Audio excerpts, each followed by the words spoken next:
Hello? Four score.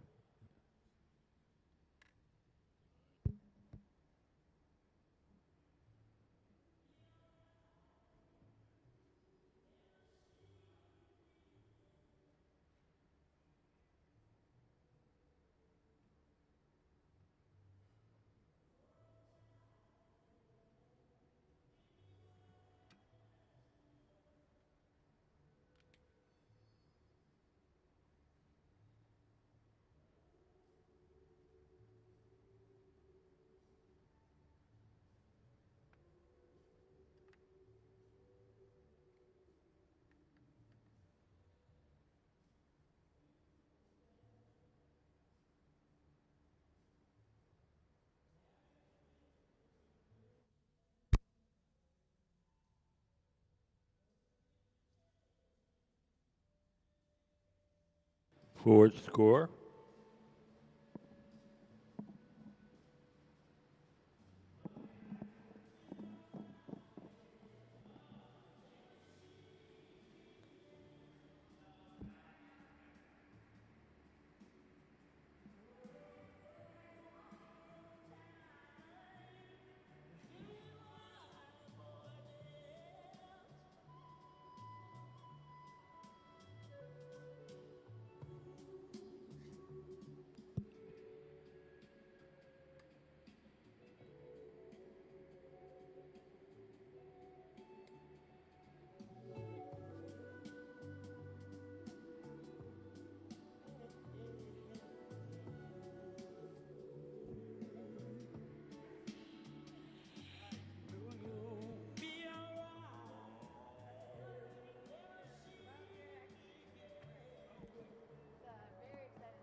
Check in with you, see I got your information.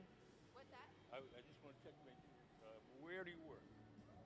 Chicago and New York. I work at the Art Institute of Chicago, and then I teach an NYU class. Oh, that's hard. It works. You know, it's a little split.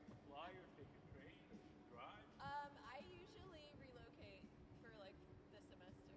Oh, I see. So I don't know that I'm gonna continue doing that anymore because I am getting tired.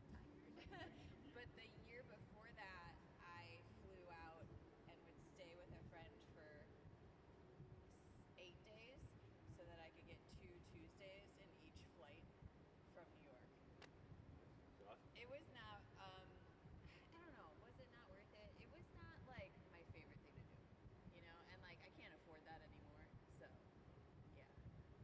There's 2 buckets in here. Are you living in Chicago? Is that where you work?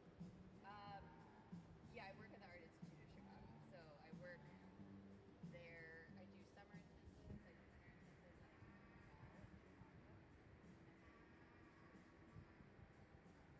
And I just Like a furnace shop at the Chicago Art Institute? they have a neon shop. So No, but not a furnace. no, not at all. I just teach full and I teach neon and river glass. So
off the end or through the middle? Or? Yeah, just off the end. So this kind of cut down about this much. Oh. Okay. So it's just an access point to put an electrode on. Oh. Okay. But what's the forms like? Similar to this. So we're kind of working with this form. Stuff from 2 days ago. So this is the pond aventurine blown into the Oscar mold. So we're working with the little like rock-like form, and then we've been working with this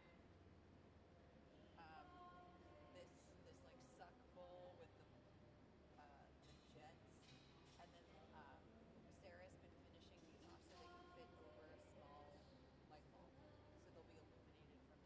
So these ones are making ones maybe illuminated by light bulbs, not by. The ones we're making this morning we're going to be turning into plasma. Yeah. Oh no. Yeah. So I would assume something like this size.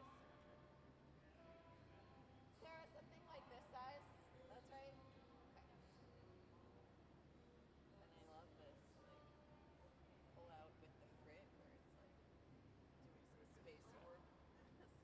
Warping space-time. Space-time, yeah. Yeah, we tried to do some blown mold pieces, and I like the approach. I'm not mentally there.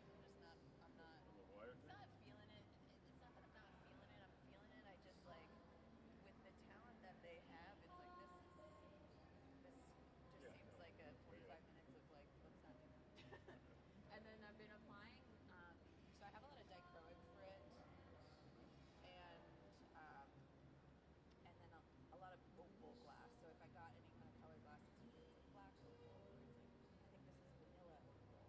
And then we've been using opaline yesterday, but we don't have any samples of opaline, so I'm very excited to see what that looks like because that was the frit drive in the first place, is like opaline. And then so I'm working to kind of overlap optical effects that talk to that collaboration between light and glass.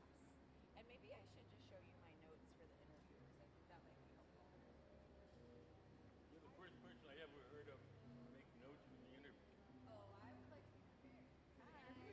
Yes, you're making notes for it. I'm the guy that runs the switcher. You're up in the hole. I'm the automated guy. Oh my gosh. Let's ship it together. How you been doing, Walt? I've been up to that line, and I'm terrified of heights, so That's not mine. Here. Sorry. No, that's good.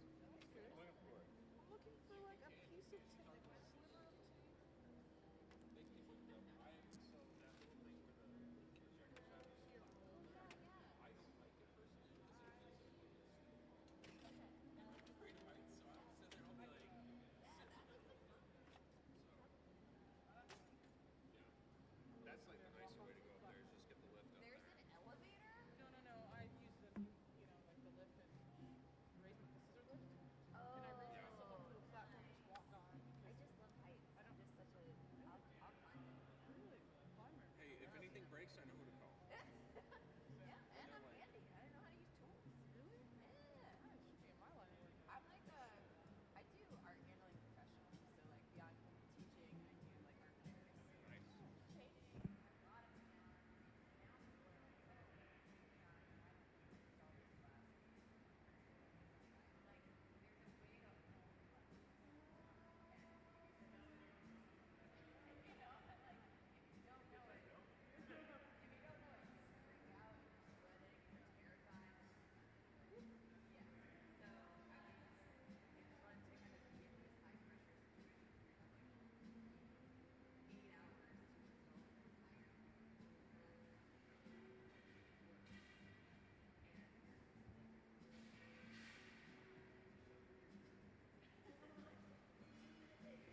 Hi.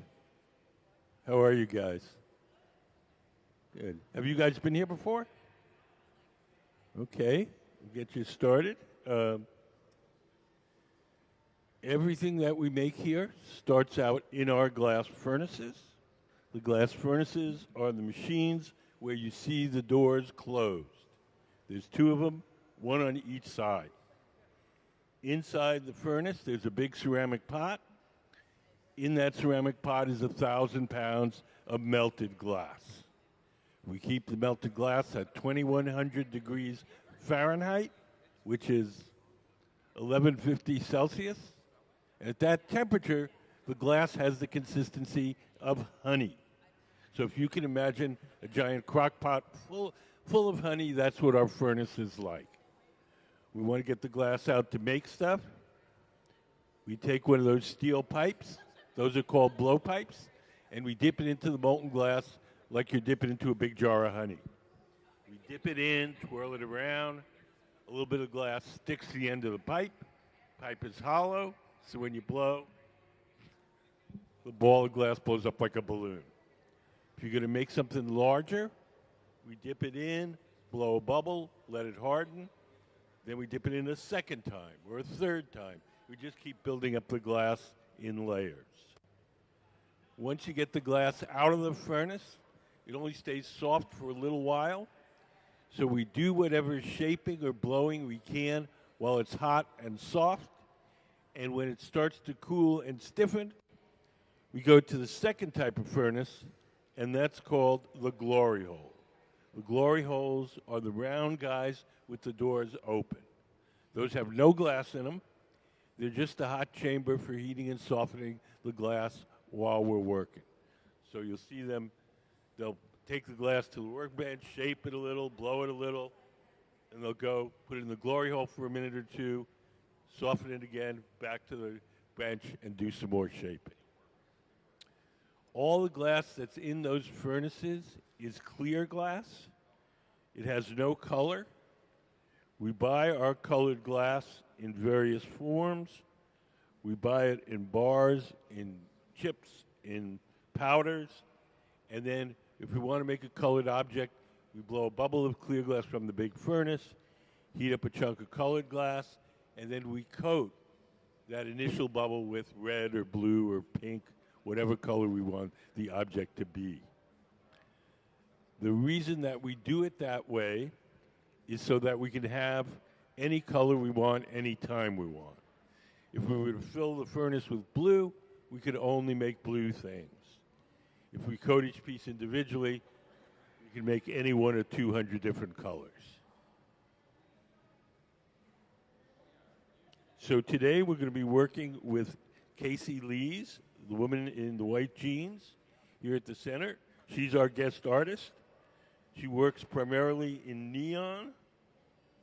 And so we're making some hand-blown forms for her to light with neon.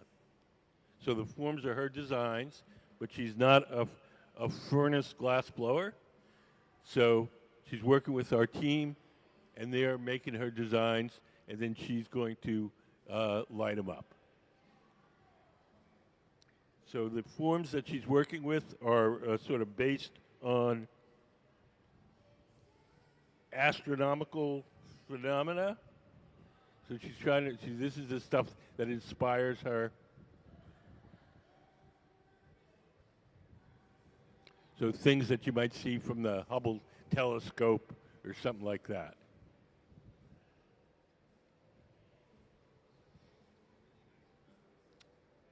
Do you guys have any questions?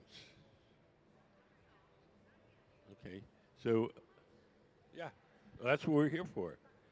Ms. Lees is she's a professor at the Art Institute of Chicago, and that's where she does most of her work.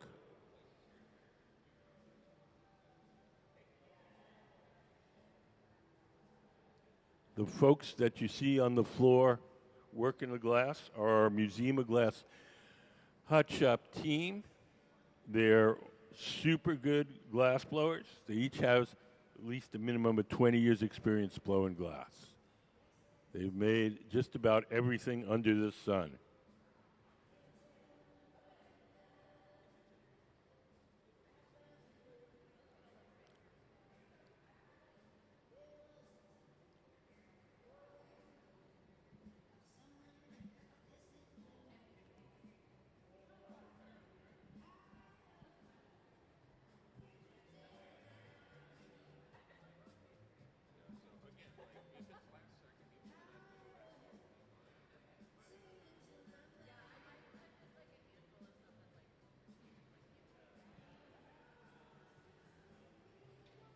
So Gabe, the man in the gray T-shirt, is going over to our furnace.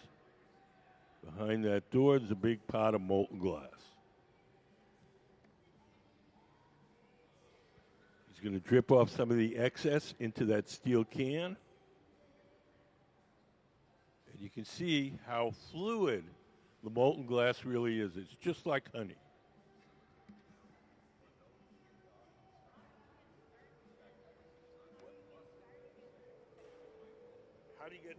How do you get started in glass blowing? Pretty much the same way you get started in anything else, work or school. They're here in Tacoma. There's a glass blowing program in the public schools. You can start in middle school here in Tacoma. There's about 50 art colleges around the United States that have glass blowing in their art department. Or you can go to work. Gabe, the guy who's working the glass right now, he learned entirely at work, no school. Got a job in a glass shop in his early 20s, knowing absolutely nothing about glass, and has been working ever since.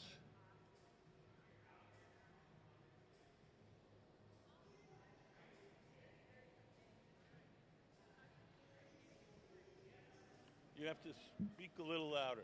How do you keep from getting burned? You're just careful.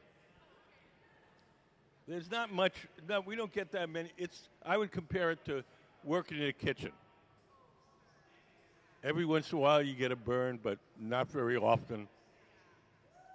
The real danger in this shop is none of the things that common sense would lead you to believe. It's not getting cut. It's not getting burned. It's not breathing chemicals. The real danger in this shop is the repetitive motion injuries from the constant turning of the pipe and from the weight being so far out at the end of that pole. There's a lot of stress on your wrists and elbows. But we get little burns like you might if you worked in a kitchen. We've had one trip to the emergency room in the last 20 years.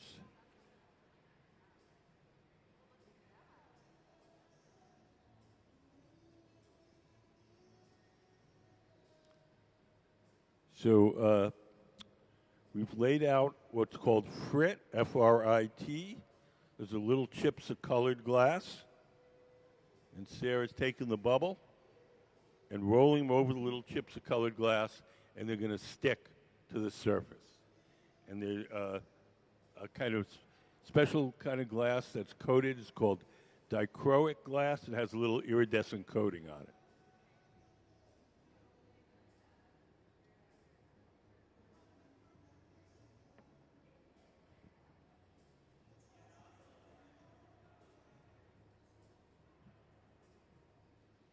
So in the center, Sarah Gilbert, shaping the bubble using a pad of wet newspaper. Just everyday, ordinary newspaper, folded up a bunch of times and soaked in water.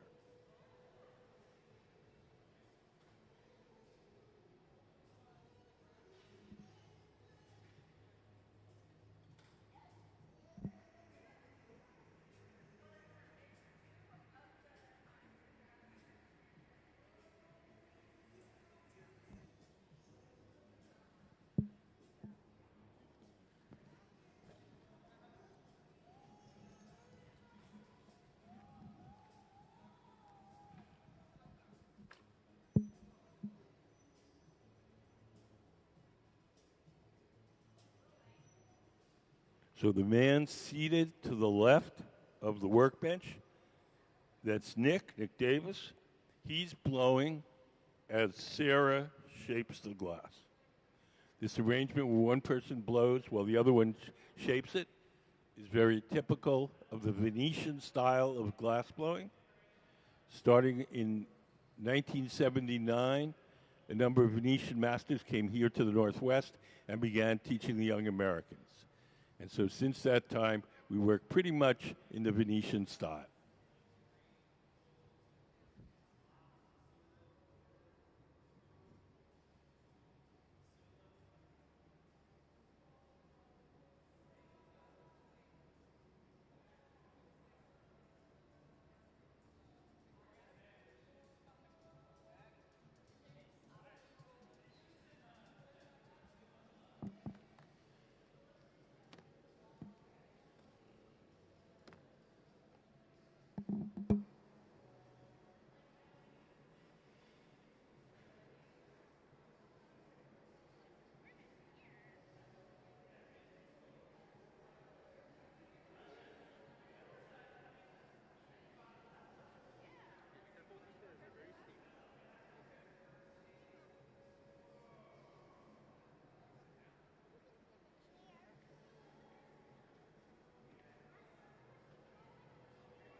Very, very hot.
Oh, really? Oh, I've never seen it. Dude, how cool would it be to just be like, can I buy that one? Oh, cool. Yeah. And then just, I wouldn't see money, so I would see it.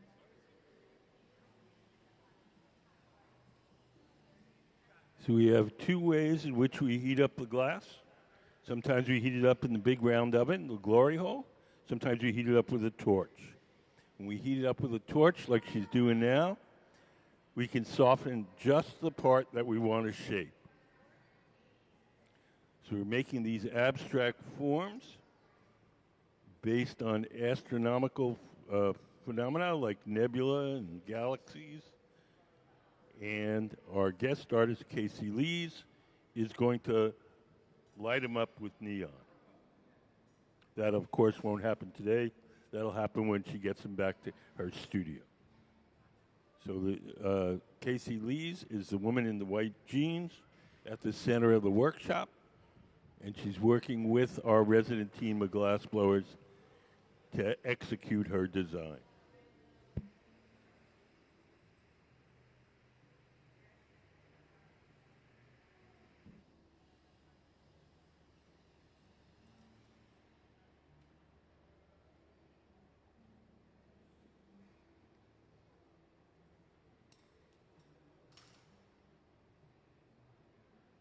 So she wants these kind of spiky projections.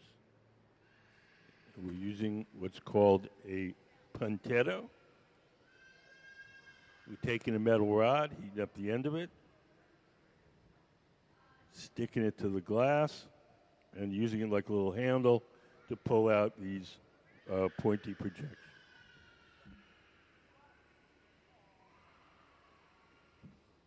Right now, she's taking the torch and softening the surface of the glass where she wants the next projection.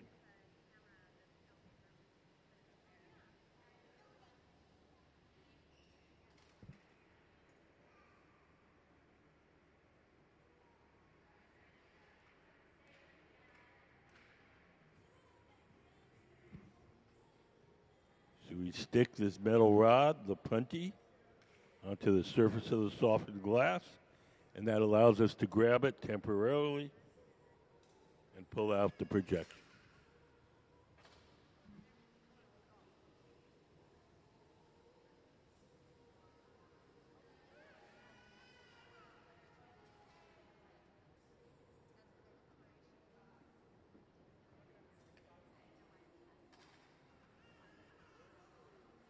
Does anybody have any questions?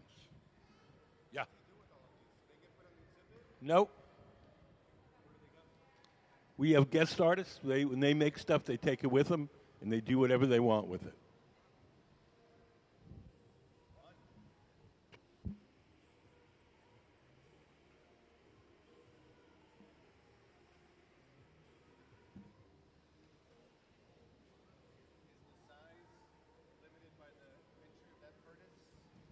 Yeah, I mean, if you look at if you look at our, it's called the glory hole, the one that's off, just to the left of where they're working. You see, there's several sets of doors, and as we open each set of doors, it exposes a bigger opening. Once we reach the biggest opening, then we're done. It's just like your house. If you have a piece of furniture and you can't get it through the front door, you can't have it.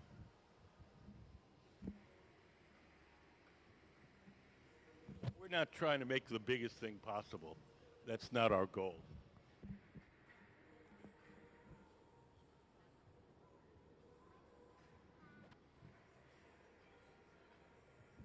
In fact, today we're making tiny things.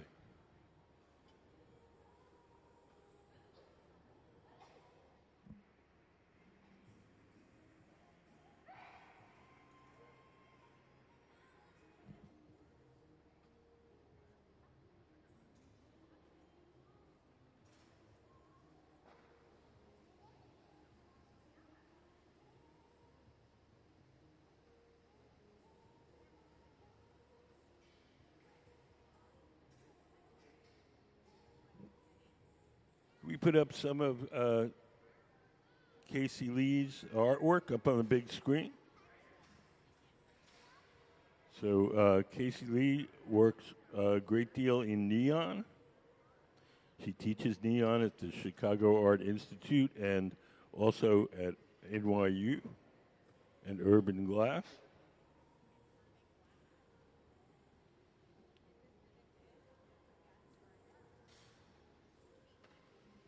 She's also written a book, The Neon Primer. If you're ever considering learning about neon, this is the book to get you started.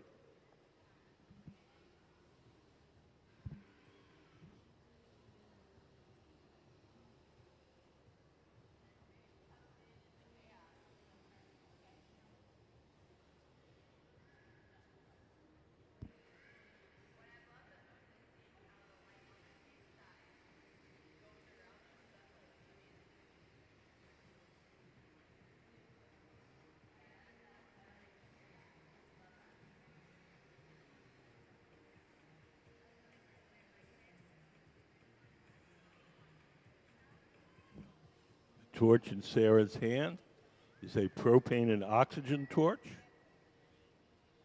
It has a 5,000 degree flame. It allows us to heat up one small area of the glass, make it very soft very quickly.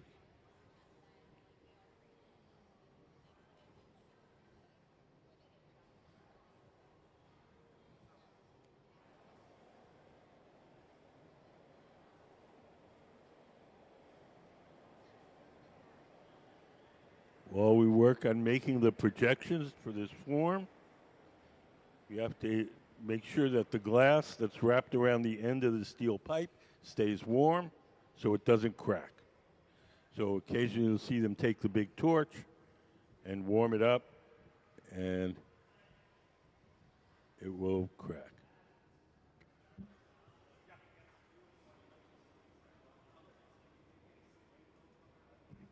We can make any color glass you can imagine. We've made rainbows before. We made pink, yeah, pink. Do you know pink glass is made with gold? If you put gold in glass, if you put a little gold in the glass, it becomes pink. If you put a lot of gold in there, it becomes a beautiful ruby red.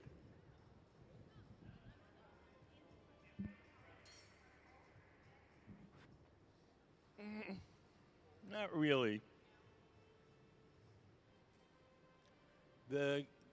Sometimes the combinations of colors are problematic because certain colors are stiff and certain colors are soft. So let's say you were making a penguin. It would be black and a white belly. The white belly would stick. The black of the penguin would get hot and soft way before the white belly softened. So it's hard to keep everything. Yeah. So that provides some difficulty, but.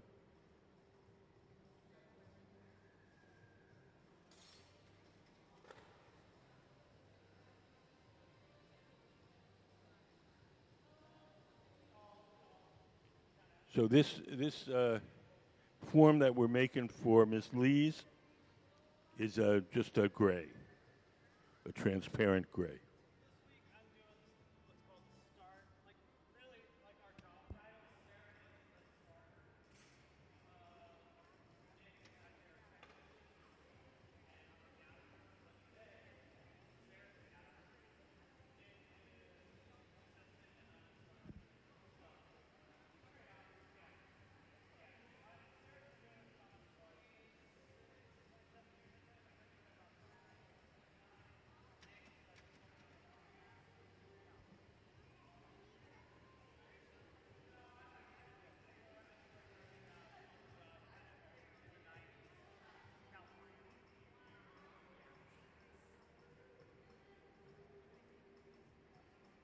There are definitely like Nick is really good at sculpting, so we want something like sculpted. We'll be like, hey, Nick, you got that? Sarah's really good at stained glass. She was good. I'm just good at everything. You guys have any questions? What's that? You guys have any questions? Not right now. Very good. Very, very informative.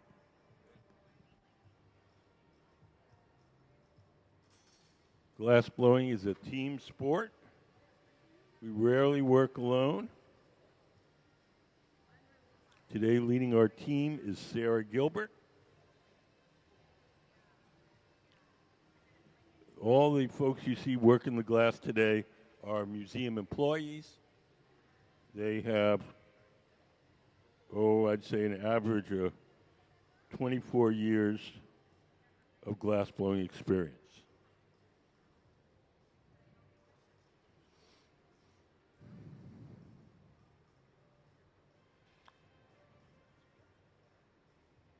Each time we heat up the glass in the glory hole, it only stays soft for a little while. So we do whatever shaping we can while it's hot and soft. And when it starts to cool and stiffen, we return to the glory hole and heat it up again. Can we put up the glory hole diagram?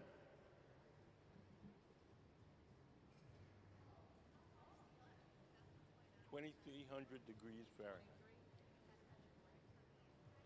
So that's what the glory, if you look up on the big screen, that's what the glory hole looks like. There's no glass in there. The glass is in our glass furnaces. Can we put up the glass furnace diagram? The glass furnaces are the machines where the doors are closed. There's two of them, one on each side of the studio. And in each furnace, there's a big ceramic pot. In that ceramic pot is 1,000 pounds of melted glass. We keep the melted glass at 2,100 degrees Fahrenheit, which is 1250 Celsius. And at that temperature, the glass has the consistency of honey. So it's like a big giant jar of honey. 2,100 degrees Fahrenheit, just to give you a little reference, is about as hot as the hottest volcano.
I don't know how she decides when she's done. Whenever she likes how it looks. Making little pieces like these. It's starting to look like that in that medicine. Yeah.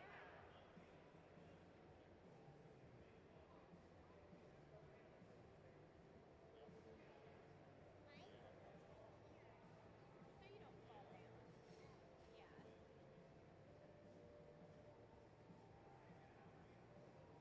Can you believe they made that out of glass? They made that shape, and they made it from a little tiny dot of glass.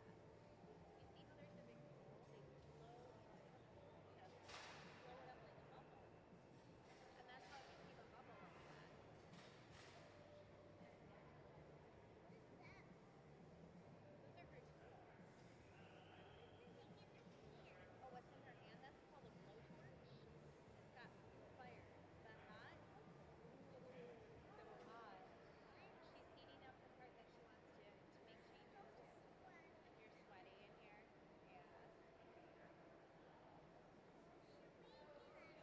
We can. You want to move on to the next part?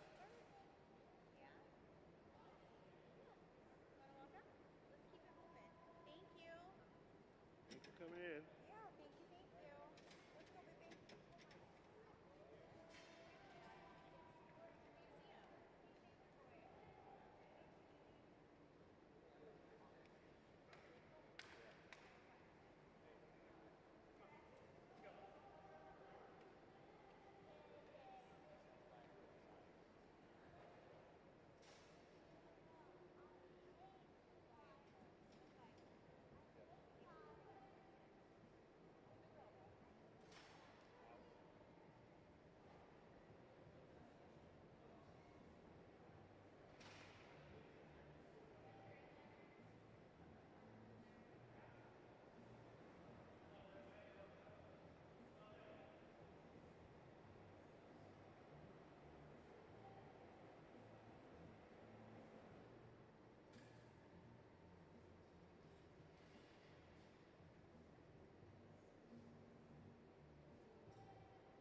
So we're going to add a little pre-made glass tube where we're going to melt it onto the surface, and that's where Miss Lees can add an electrode so that we can fill this with gas and light it up.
So everything that we make here has to be cooled slowly or it'll break. So we're going to take it off the metal rod. We're going to place it in an oven called the annealer where it'll be cooled slowly overnight. If we just put this on the table and let it cool on its own, it would cool too quickly and unevenly and it would break. So all these forms that we're making this morning, they're all going to get filled with inert gases and lit up neon style.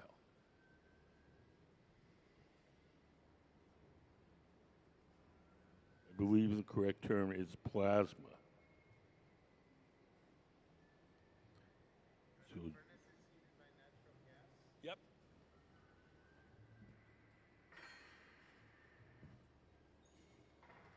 So over to our annealing oven to cool slowly overnight.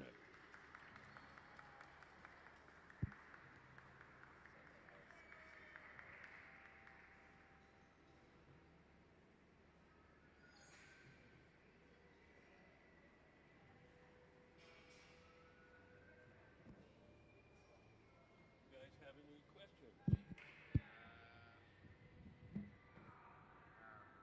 Just taking it in.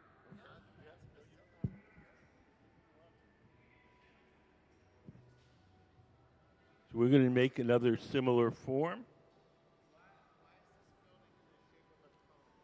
Why is the building? There's three reasons why the building is in this shape. Reason number one, most important, it looks really cool. Reason number two, the building is designed to act like a giant chimney. The whole building is basically a giant chimney so that we have a natural updraft to take the heat and smoke away from the furnaces, just like a chimney in your house does. Reason number three is historical. Along this waterway, before the museum was here, there were a number of sawmills. The sawmills had cone-shaped metal outbuildings where they burned the waste wood from the sawmills for power. If you look up on the big screen, we have a photo. So they were called wigwam burners, and they lined this waterway. When the architect Arthur Erickson saw these old picture of this waterway, he saw those big cone-shaped buildings. That's what gave him the original idea to make the building in this shape.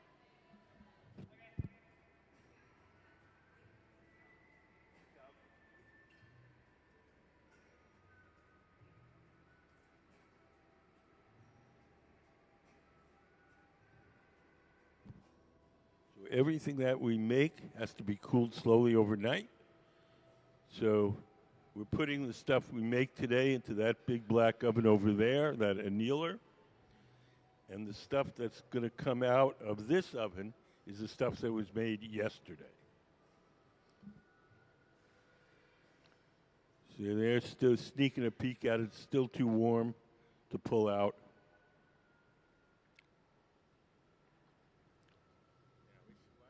Yeah, he's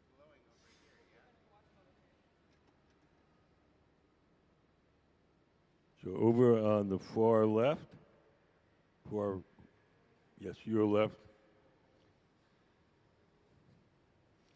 we're doing what's called a color overlay.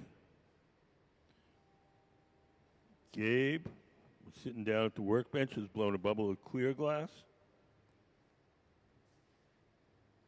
And we coated it with colored glass. We're going to coat it with colored glass. Sorry. So Gabe sitting down has the clear bubble. Nick standing up has a bar of colored glass. And we're going to coat Gabe's bubble with the colored glass. This is the way we color most of the things that we make here. This is called a color overlay. And this allows us to have any color we want, anytime we want. So we coat each piece individually, and we can coat it with red, blue, green, purple, whatever.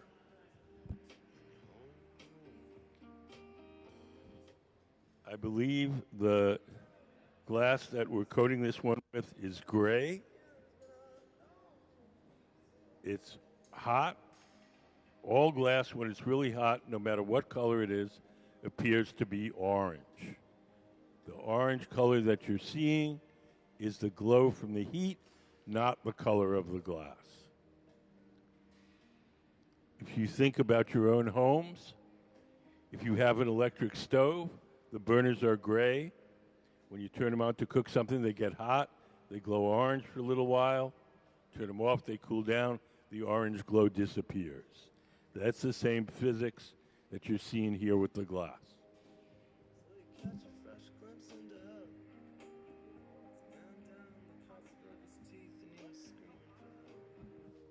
There's two kinds of ovens. There's the glory holes. Those run at about 2,300 degrees Fahrenheit, and the glass furnaces run at about 2,100 degrees Fahrenheit. Do you need the Celsius numbers? Okay.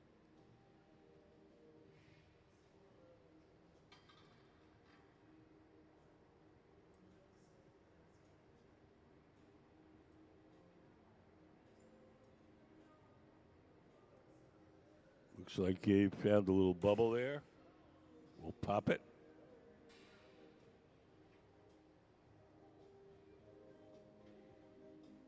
Do you guys have any questions?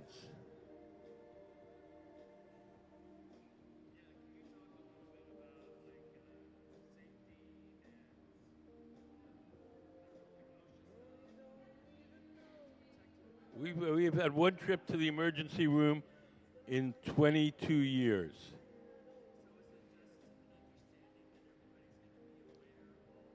Oh, these are professionals. They know what they're doing.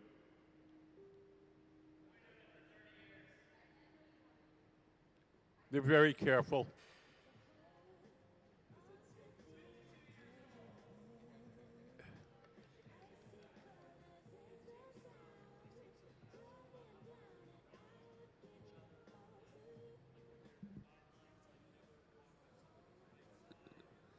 Oh, no.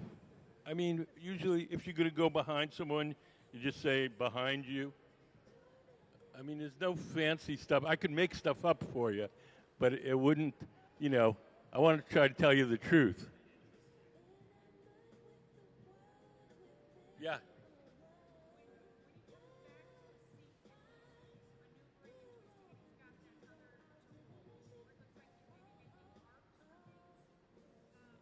I think he was popping some bubbles. Oh, okay.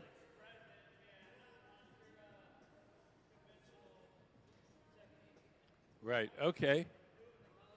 So Gabe said we coated the clear bubble with colored glass, and he's kind of pushing it around so it's not even.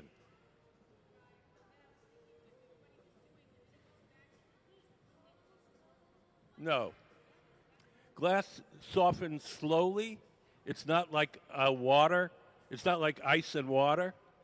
Ice, you heat it up, it turns immediately to water. There's no in between. Glass is more like wax or butter. They get a little hotter, it gets a little softer. So there's no, yes, it's much more gradual. So there's no danger of it suddenly dripping off.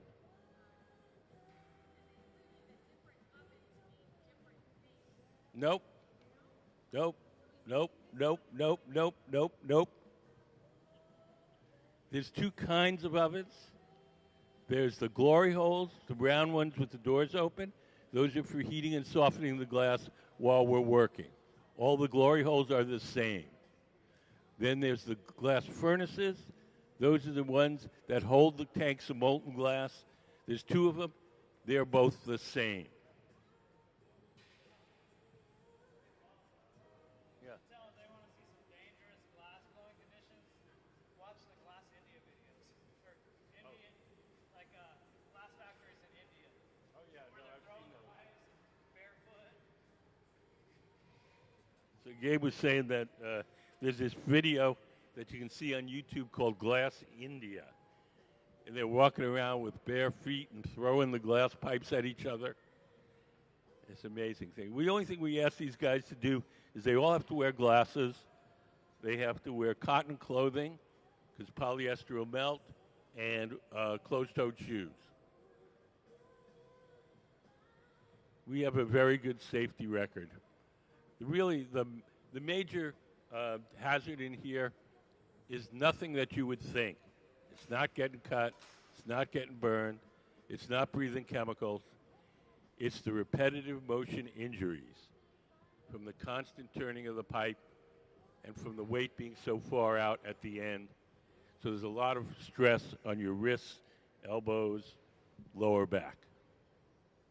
So when we make something big, if we make something that's like 20 pounds, a glass, and it's way out on the end of that pole, it's like picking up a bowling ball with a fishing pole. So the leverage is all wrong, and it puts a lot of stress on your joints.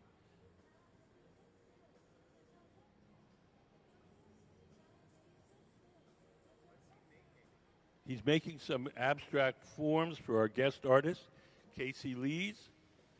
They're kind of inspired by astronomical forms like nebulas and supernovas, and so it is blown right now. It's hollow.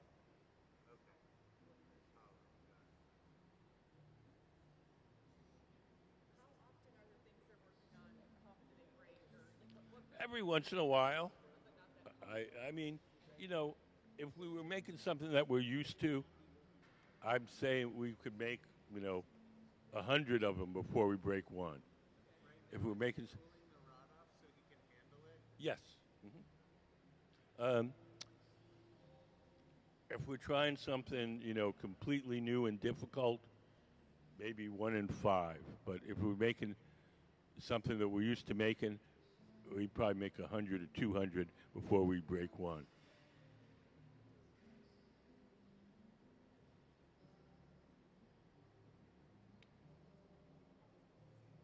So the different ovens have different temperatures at Nope. So why is he moving around to different ones? There's two kinds of ovens. There's the glory holes, which are for heating and softening the glass. All the glory holes are the same. Then there's the glass furnaces, the ones that contain the molten glass. All those are the same. So the difference there's not a difference in temperature, it's a difference in function. And each glory hole is basically a workstation. So there's not a, we generally start things over on this bench, and then we do the majority of our work on the center bench, but that's mostly for exhibit purposes so that everybody in the audience can see it. Yeah, we have plenty of seats today, so.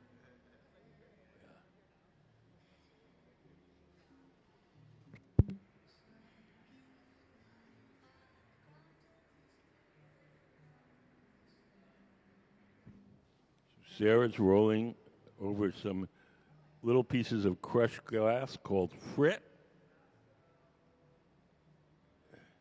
Getting some of those to stick to the surface of her bubble. You make a little band of little crushed iridescent glass.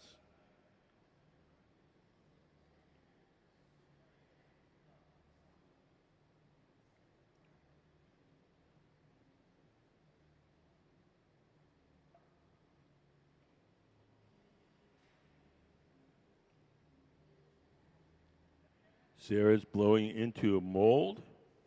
So in that bucket, do we have the newspaper mold drawing?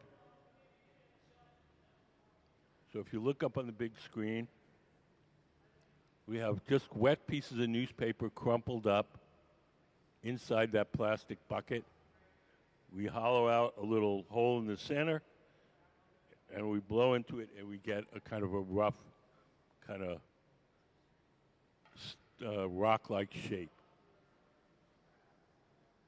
It's just a regular 5-gallon bucket from Home Depot and some crushed up balls of wet newspaper.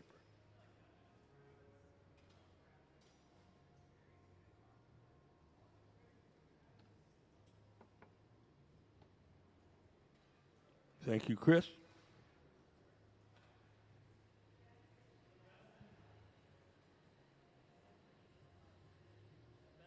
So we're trying to make these forms with a variety of textures that our guest artist wants.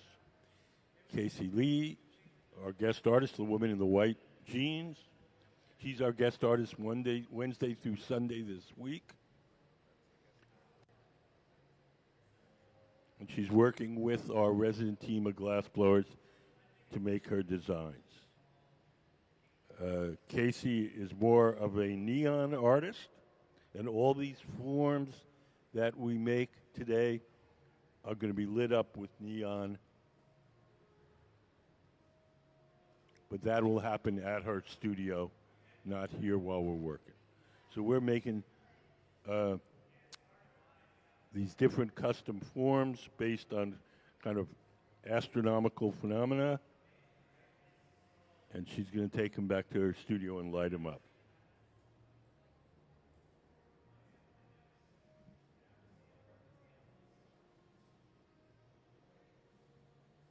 Has anybody got any questions?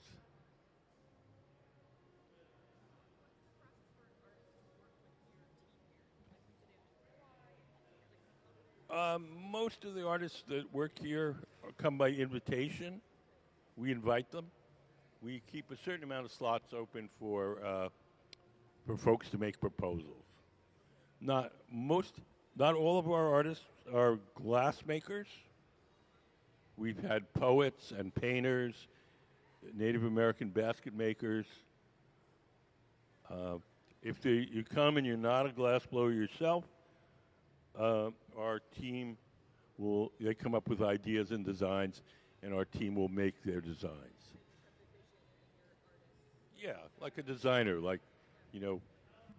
Calvin Klein designs a dress, and his seamstresses make it.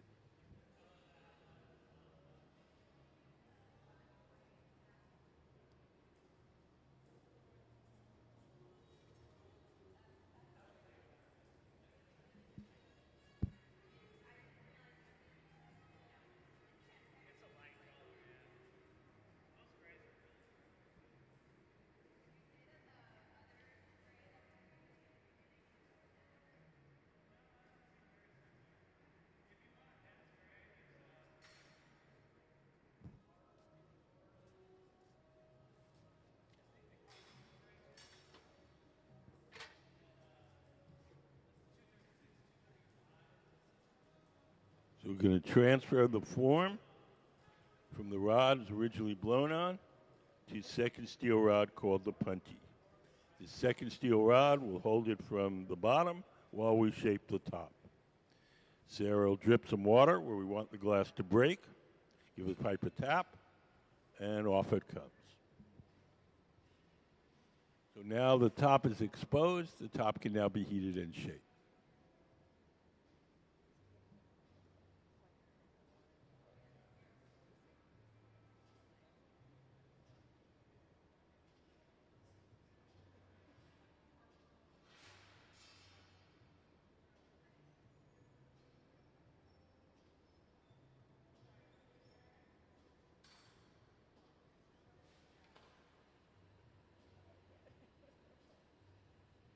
We have two ways in which we heat up the glass. Sometimes we heat it up in the big round oven, the glory hole. Sometimes we heat it up with a torch. When we heat it up with the torches, we can focus the heat in a particular place. When we heat it up in the glory hole, it kind of heats it more generally. When we need the heat specifically in a particular place, we use the torches.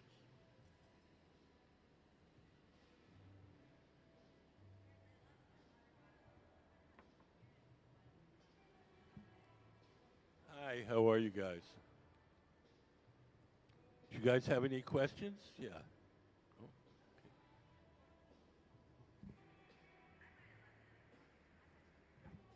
At what point in the process do they put color into it? Right at the beginning, we blow a bubble of clear glass, we heat up a chunk of colored glass, and then we coat it with the colored glass. So then through the process is when you shape the color or move the color around the clear glass? I have a video. Would you like to see the video? Yeah. Can we play color overlay?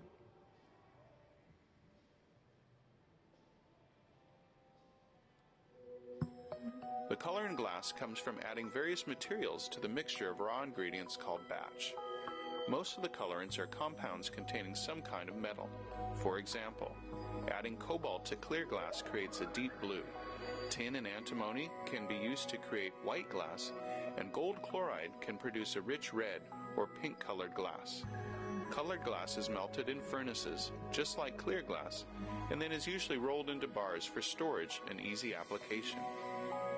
In order to apply color bar to a bubble, we first need to preheat the color to approximately 950 or 1000 degrees Fahrenheit in a color oven or garage. Once warm, the color is then picked up on the end of a punty rod using a little bit of clear glass as a support. The color is then heated in the 2300 degree glory hole to soften it and make it malleable, while another artist creates a small bubble of clear glass on a blowpipe. Once warm, the color is dropped over the clear bubble, and then using a variety of hand tools or the steel marver, the color is rolled back over the clear in an even layer. This process is called dropping color, or creating a color overlay. Depending on the project, that bubble is then usually gathered over with clear glass and blown into the final form.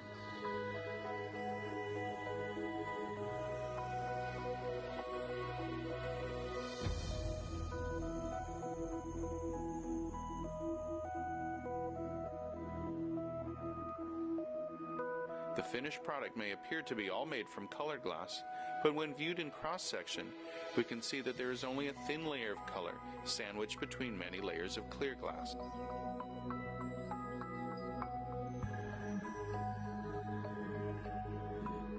The reason we apply the color in that manner is so that we can have any color we want, anytime we want. If we were to fill the furnace with blue glass, we could only make blue things. If we coat each bubble individually, we can have any color at any time.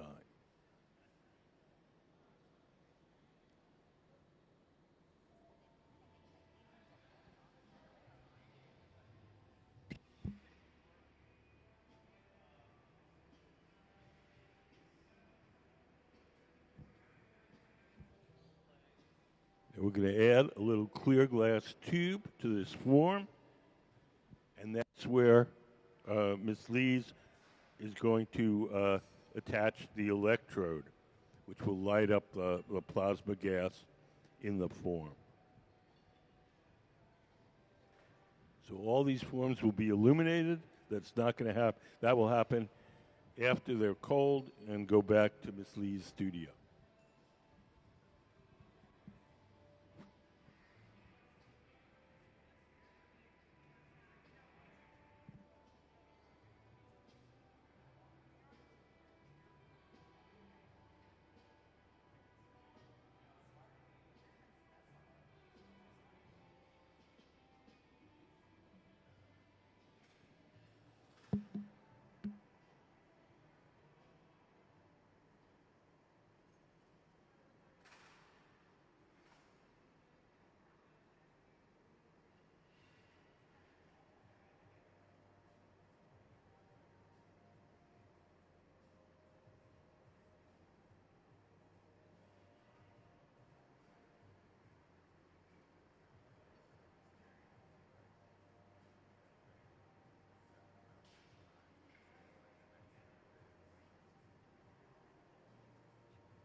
So we've welded that glass tube to the opening in the form. And after it cools off, Ms. Lees will fill it with a gas and electrode and illuminate it.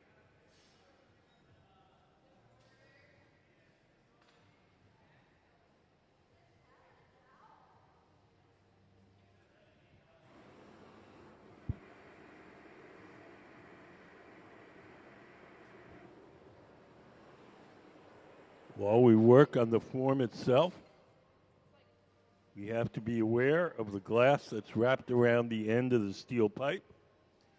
That glass is fragile. As long as it's warm, everything's okay. If it gets too cold, it'll crack and the whole thing will fall on the floor. So periodically, you'll see them take a torch and just warm up the glass around the end of the pipe.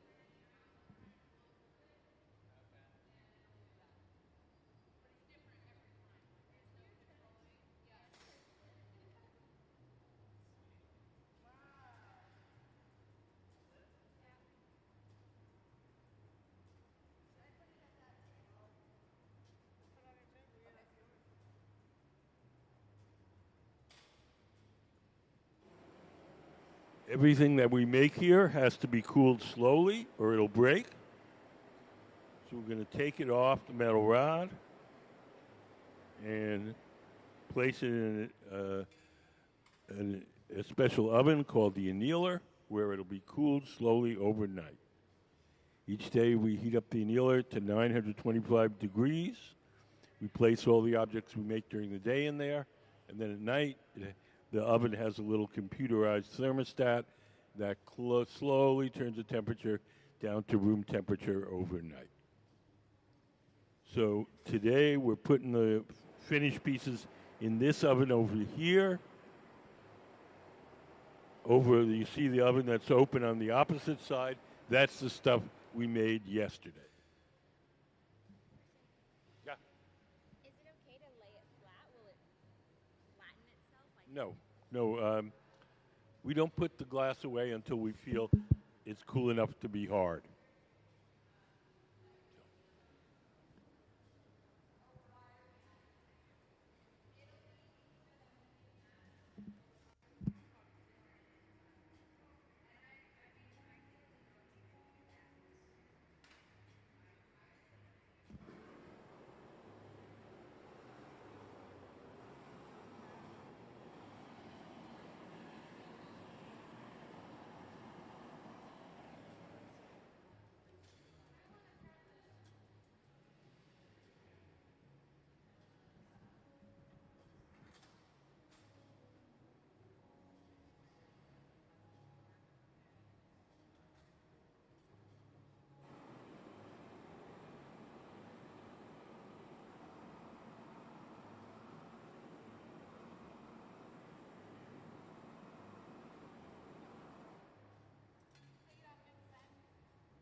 Does anybody have any questions?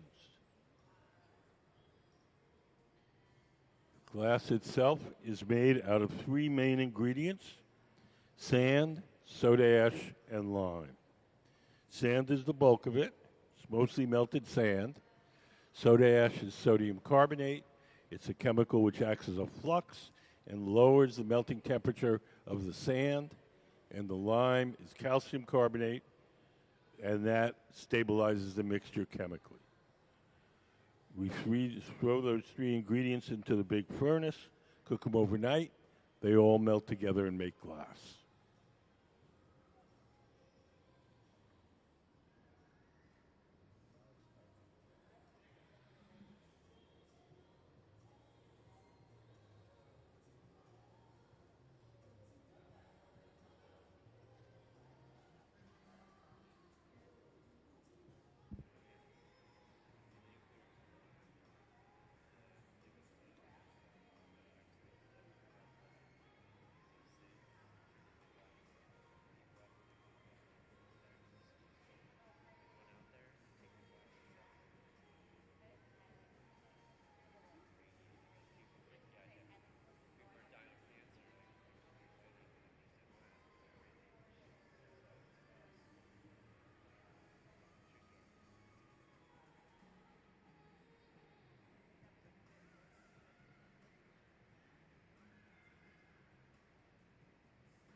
So Gabe, the man in the gray shirt, is taking his blowpipe and dipping it into our big tank of molten glass. The glass that he's working with is clear glass. He's going to shape it on that steel table. He's going to blow some air into that wad of glass, and a little bubble will pop out the opposite end. Here he goes.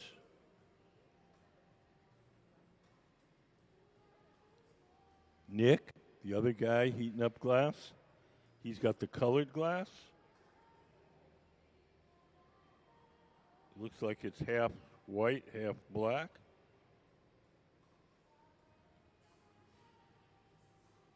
And he's going to use that. He's going to bring it to Gabe, sitting at the bench. And Gabe's going to coat his clear bubble with the colored glass.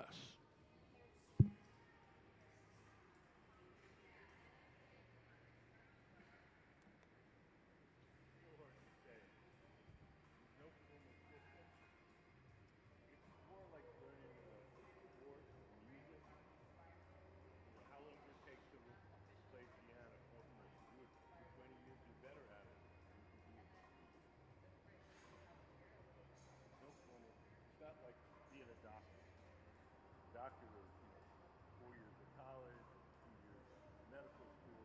It's all prescribed. But it's also not like learning an instrument in that you just find an instrument and keep it with you in practice all the time. You need all these different components, so you have to go through all Well, the I mean, like Dave, who was throwing the bubble over there, he learned at work. So he got a job in a glass shop, knowing absolutely nothing, and worked his way up.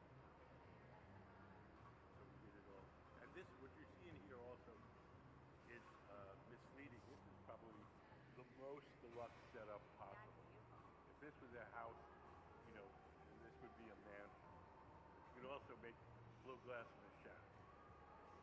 well, it has to be a very contained shack, so you need the heat super high, right? No, I mean, they make these little hobby glass blowing furnaces that run off a propane tank that you would use like in a barbecue.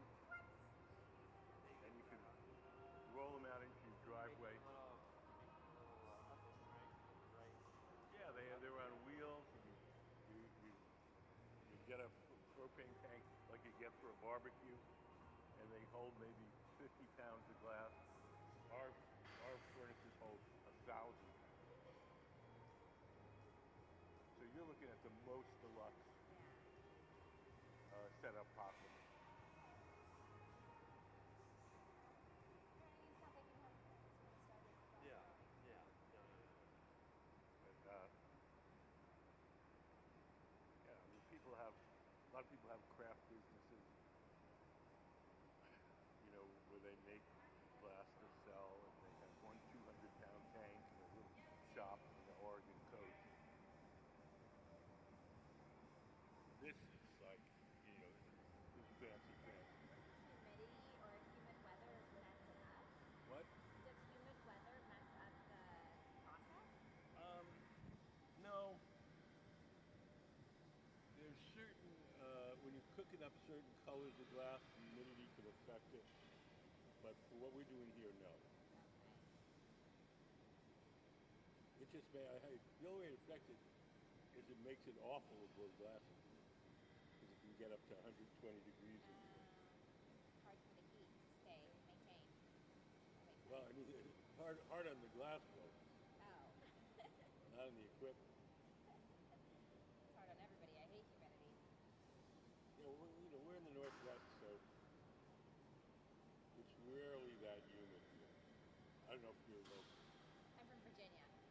It's always humid. It's pretty dry here. And last summer, we didn't close the shop once. The summer before, we had one day that we had to close the shop because it was just too hot. Do the designers pay to come here to Nope. use your services? They're here by invitation. We don't pay them, they don't pay us. We get run of the shop. They make whatever they want. They leave two pieces, one for the museum collection and one for our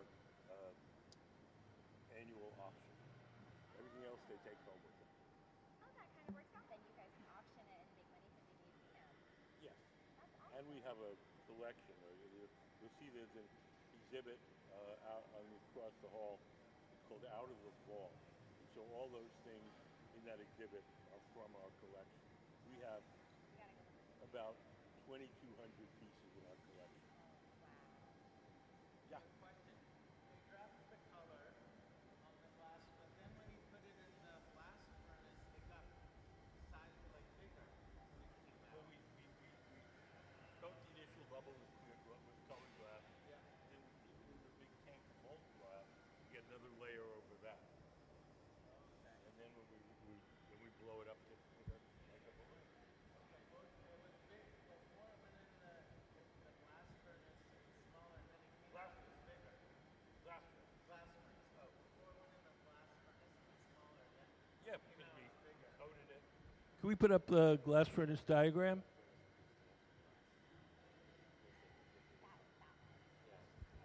So that's what the furnace looks like inside. So the bottom half is a big ceramic tank with 1,000 pounds of molten glass. The molten glass has a consistency of honey. So when we dip the bubble in there, it's like dipping into a jar of honey. So as we dip it in, twirl it around, it coats it. When it comes out, it has more glass on it than it did before. All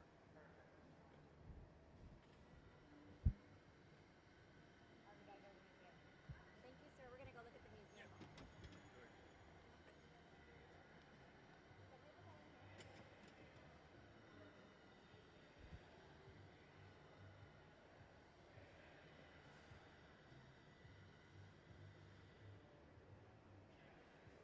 Our guest artist today is Kacie Lees. Kacie Lees is the woman with the white jeans at the center of the workshop. She's working with our resident team of glass blowers to make some glass forms that she's going to light up with neon. The forms that she's making are inspired by astronomical features like nebula and galaxies and supernovas.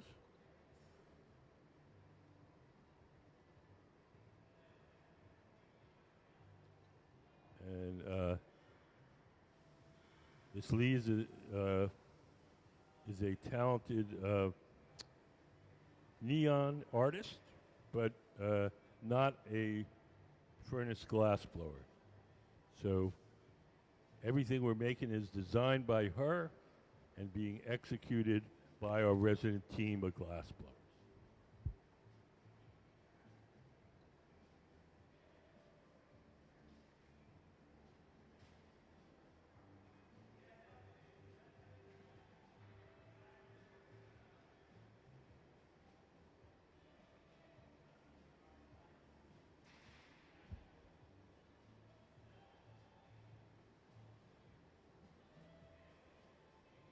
So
Miss Lee's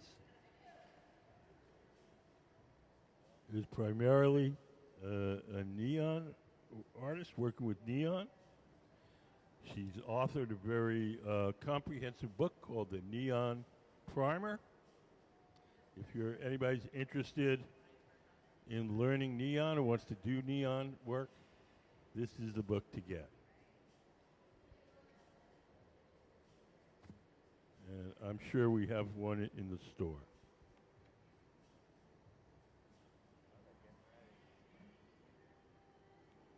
We're going to blow into a wet newspaper mold. This is just an ordinary 5-gallon bucket with crushed up pieces of wet newspaper, balled up pieces of wet newspaper in there, and that's resistant enough to make a kind of a form like a rock. Can we put up the, well, wait till she comes out. I have a question. Yeah. So they all really seem to have different skills. How do they decide who does what part of the work? You look up on the big screen, there, that shows you how the newspaper mold works. They all can do any of these. Uh-huh. Depends on Who steps in? the day. I mean, some are a little better at one thing than the other. Okay. Some are a little better sculptors, some are a little better gobblers. Okay. But, it's just a regular work thing. Uh-huh. I mean, they're employees of the museum. Uh-huh. They're not here fooling around. This is their job. Uh-huh. Yeah. It's just interesting to watch their, teamwork. Their teamwork is very natural and like nonverbal almost. They just step in and do the different things. 29 or 30 years of glass blowing. Uh-huh. 24. Uh-huh. Rick, 24. Uh-huh. These guys are serious professionals. Yeah, and they've been working in a team for a long time. Yeah. Interesting. And they are giving each other instructions, but you can't hear it from where you're sitting. Okay. Yeah. So it seems almost, seamless. It's not quite that seamless. Okay. Okay. Yeah.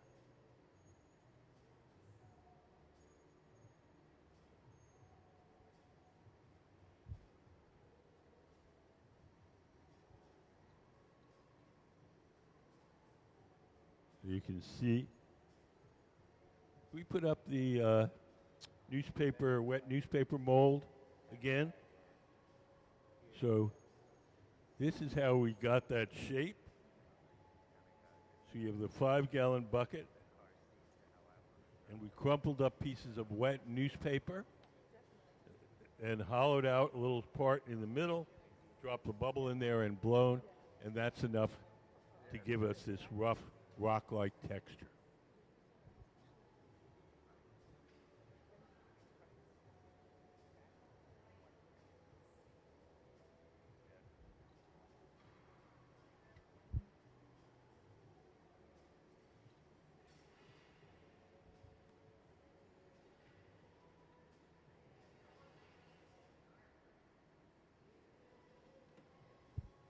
So now we're going to transfer the form from the rod it was originally blown on to a second steel rod called the punty. The punty will grab it from the bottom, and so we can work on the top. Once they feel that bond is strong enough, we'll break the glass away from the original pipe.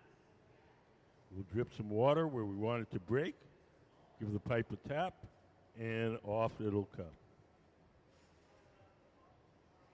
Sarah takes her tweezers, dips them in water. She drips some water where we want it to break, give it a tap, and off it comes.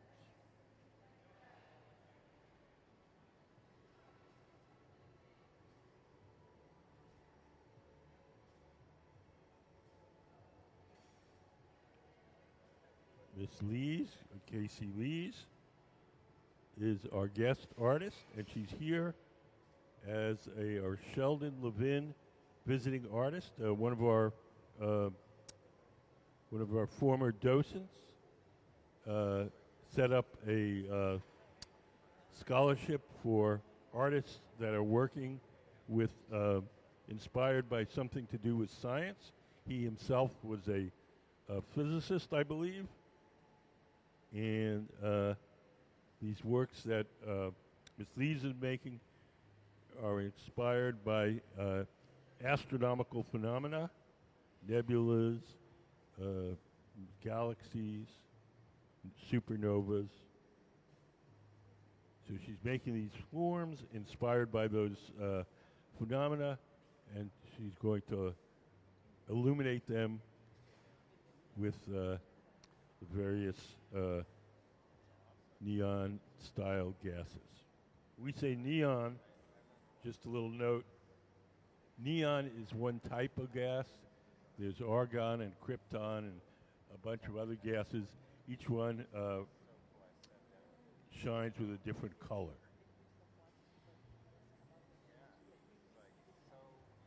There's also, so you can coat the inside of the glass with different phosphors that have different colors, and when you put electricity through it, it makes the phosphors glow. And you can also make the glass parts out of different colored glass. So we generally use the term neon, but it's not always actual. Neon makes a kind of orangey red glow just by itself with clear glass.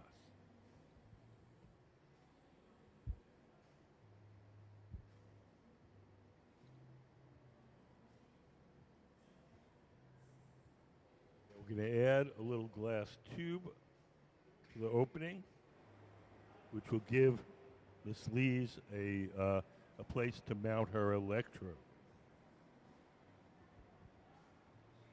Does anybody have any questions?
So we take the glass form off the metal rod. We'll take a torch and melt the spot where we broke it off so it's not too sharp.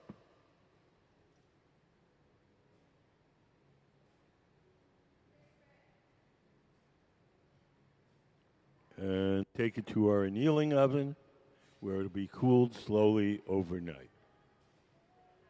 Everything that we make here pretty much has to be cooled slowly or it'll break.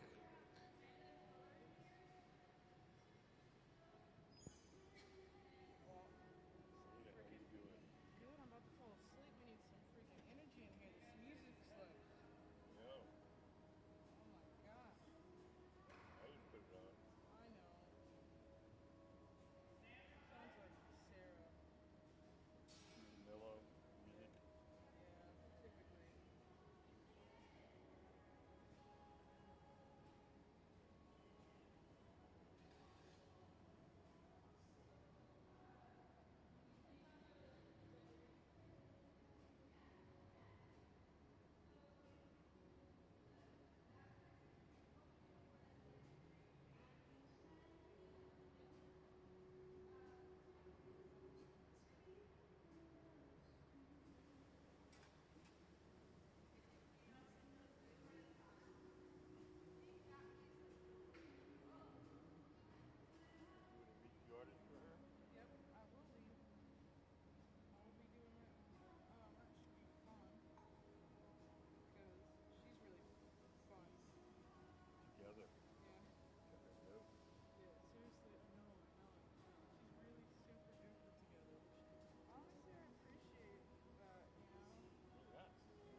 comes to the museum, 12 and younger, can do a drawing.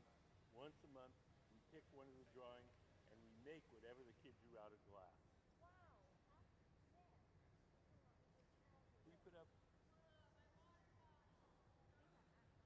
Can we put up some of the kids' design stills?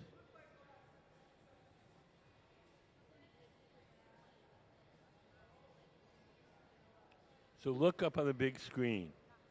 So these are all made from kids' drawings. It doesn't cost anything to enter the contest. There's a table out in the lobby with drawing materials and entry forms. If we pick your drawing, we'll make two of them, one that you get to keep and one for the museum. Could you kind of click through them?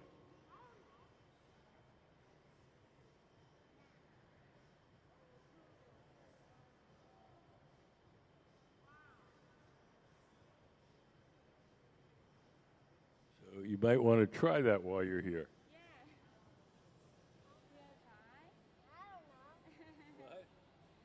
If you don't feel like drawing right now, you can grab an entry form and take it home and do it at home and then mail it in. It's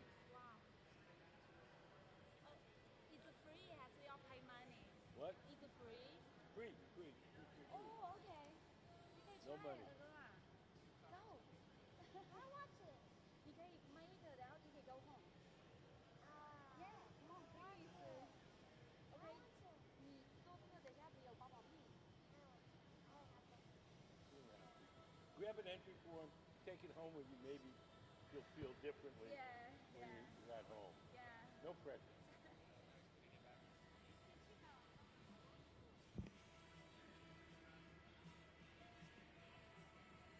There's an address on the form to tell you where to mail it in. Okay.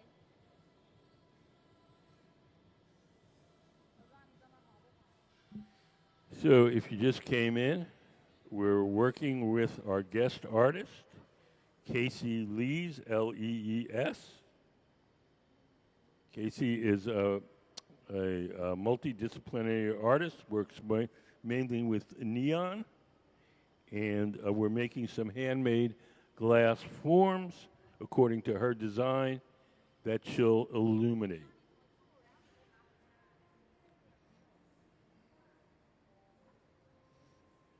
She's working with our resident team of glassblowers.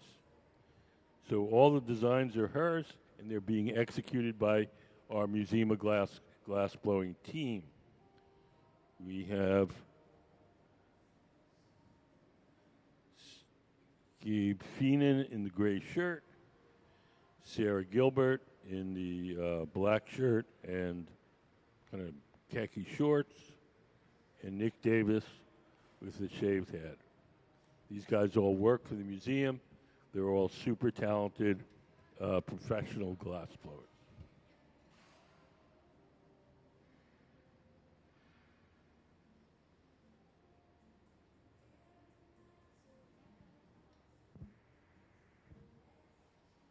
So to the left of center, Gabe is dipping his bubble into our big tank of molten glass. That machine is called the glass furnace. Can we put up the glass furnace diagram? So each of the machines where you see the doors closed, this is what they look like inside. So in the bottom half, there's a big ceramic pot. In that ceramic pot is 1,000 pounds of melted glass. The melted glass has the consistency of honey, so it's like dipping into a big jar of honey.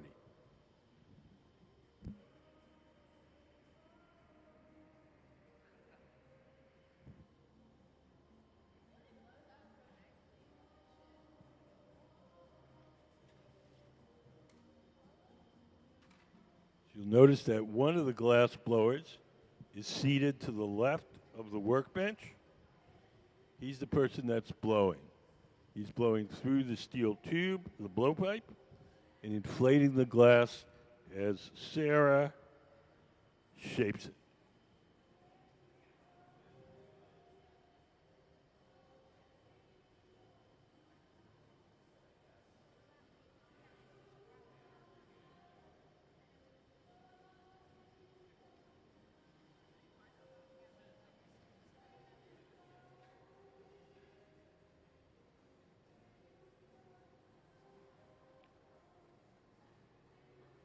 Sarah's rolling on that steel table.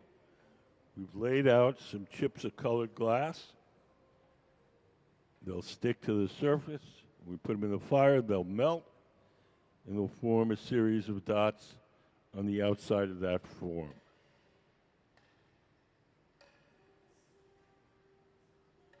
We're going to blow the glass into a kind of jury-rig mold.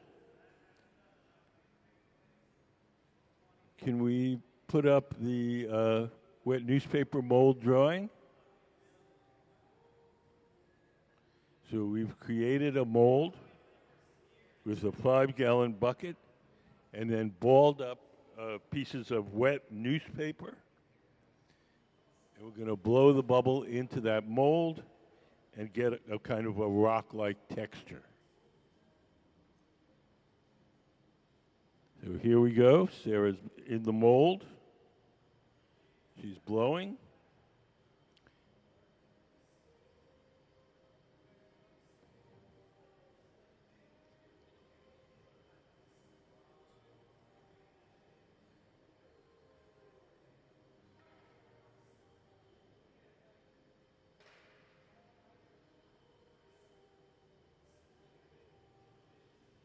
Does anybody have any questions?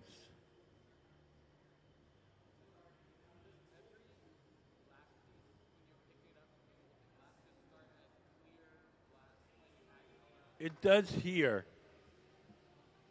In a factory, they might have furnaces full of red glass or blue glass. Here, our furnaces are just clear, and then we blow a bubble of clear, then coat it with whatever color we want the object to be. So this gives us a flexibility. If we filled the furnace with blue glass, we could only make blue things. You know, and that works at a factory. We're going to make, 200 blue bowls. But we're making artsy-fartsy stuff, and it's got to be red, blue, green, purple. So we just coat each one individually. And no, we use glass. No. Solid glass? Yes. We have a little video I'll show you. Can we play color overlay? The color in glass comes from adding various materials to the mixture of raw ingredients called batch. Most of the colorants are compounds containing some kind of metal. For example, adding cobalt to clear glass creates a deep blue. Tin and antimony can be used to create white glass, and gold chloride can produce a rich red or pink-colored glass. Colored glass is melted in furnaces, just like clear glass, and then is usually rolled into bars for storage and easy application. In order to apply color bar to a bubble, we first need to preheat the color to approximately 950 or 1000 degrees Fahrenheit in a color oven or garage. Once warm, the color is then picked up on the end of a punty rod using a little bit of clear glass as a support. The color is then heated in the 2300 degree glory hole to soften it and make it malleable, while another artist creates a small bubble of clear glass on a blowpipe. Once warm, the color is dropped over the clear bubble, and then using a variety of hand tools or the steel marver, the color is rolled back over the clear in an even layer. This process is called dropping color, or creating a color overlay. Depending on the project, that bubble is then usually gathered over with clear glass and blown into the final form.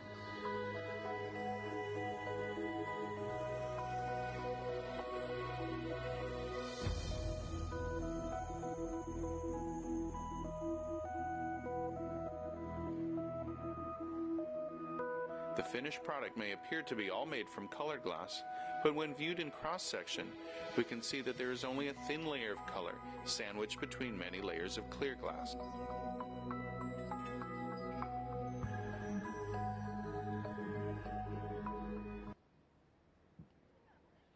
Yes. We pull out rods of colored glass. See if you can find one here.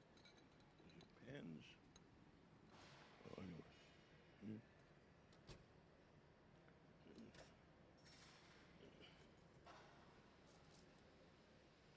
So we make rods of colored glass. These are called cane, C-A-N-E, and we melt them into a bubble, and each rod becomes a line.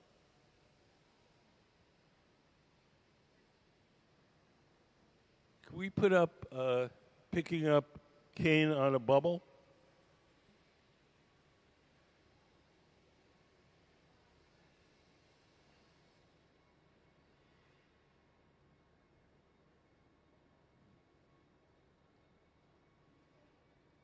So if you look up on the big screen, we have a little diagram. We lay out our pattern of stripes on a ceramic plate, heat them up, roll the bubble over it, and each rod melts into the surface and becomes one of the stripes. And we can twist that, and we can make all sorts of, fancy versions of it, but that's the basic idea.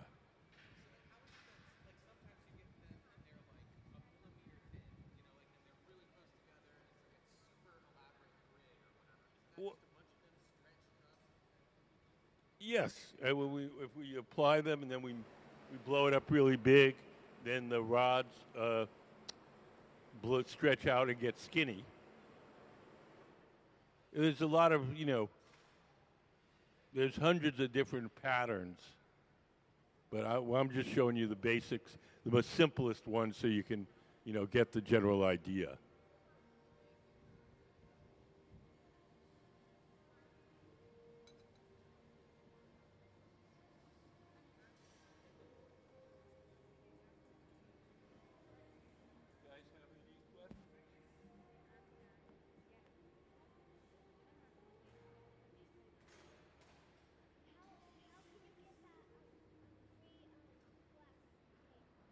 Free glass? There's no free glass here. You mean a contest? I don't understand what you're asking. We have a contest, and if you do the drawing, and we pick your drawing, we'll make it for you.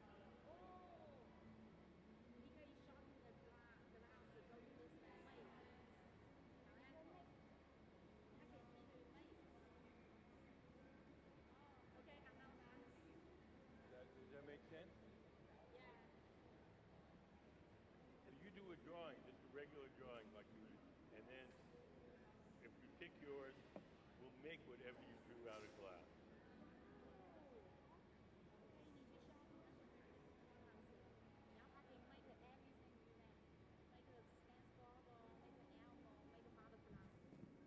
If you go across the lobby in the hallway towards the bathrooms, there's about 10 of them on display of the glass that we made from kids' drawings. So you take her there, you can show her.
So now we've attached a tube.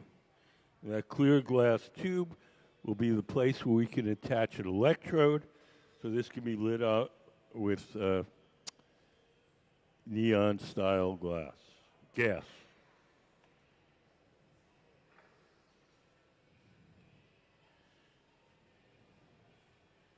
We'll melt the little edge of the tube.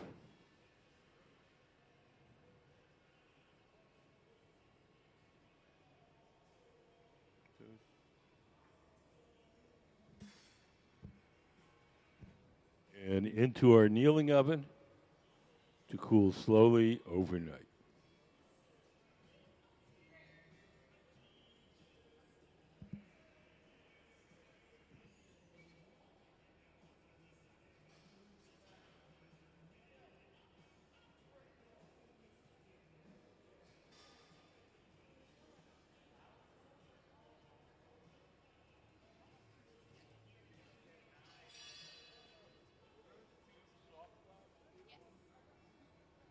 They're just what we use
And because it's like the way I want to say it is already in the book.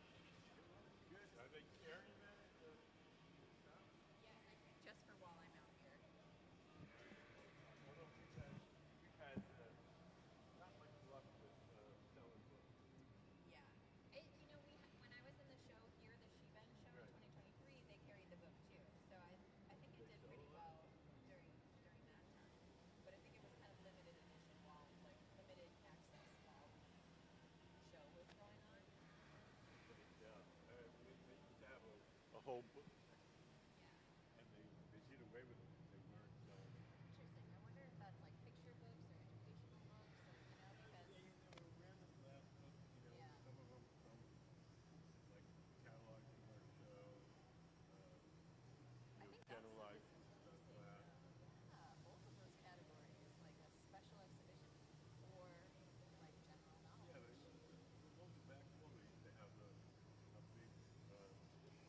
book section, and they retired it because they just were not selling. Yeah. Well, they sell the glass though, right? So that's good.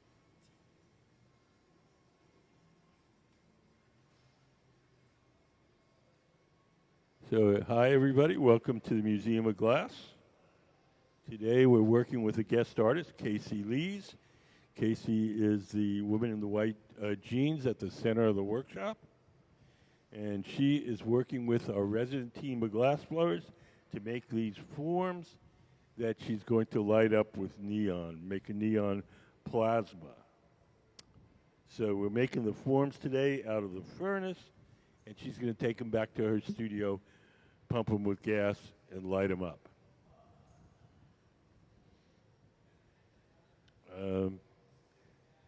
Kacie is our guest artist from Wednesday through Sunday.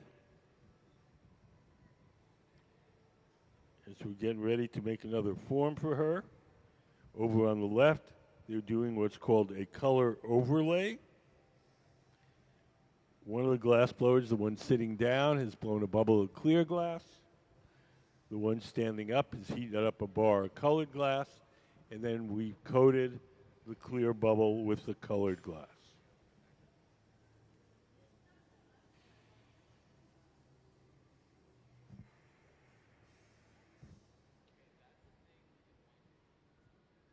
Just to get you started, everything that we do here starts out in our glass furnaces.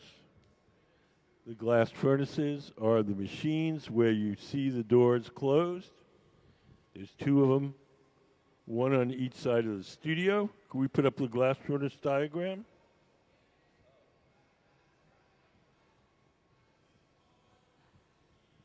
So inside each of the furnaces is a big ceramic tank.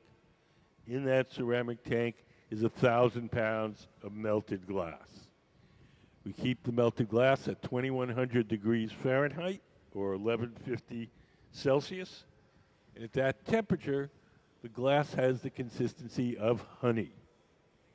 So if you can imagine a giant crock pot full of honey, that's what our furnace is like. We want to get the glass out to make stuff. We take one of those steel pipes and we dip it into the molten glass like you're dipping into a big jar of honey. A little bit of the glass sticks to the end of the pipe. The pipe itself is hollow, so when you blow, the ball of glass blows up like a balloon. If we want to make something larger, we dip it in, blow a bubble, let it harden, then we dip it in a second time or a third time. And we just keep building up the glass in layers. Once we get the glass out of the furnace, it only stays soft for a little while. So we do whatever shaping we can while it's hot and soft. When it starts to cool and stiffen, we go to the second type of furnace, and those are called glorioles. Those are the round ovens with the doors open. Those have no glass in them. They're just for heating and softening the glass while we're working. Yeah. Why does it smell like bread in here? What makes it smell like bread? Smells like bread in here. Oh, that's the cafe.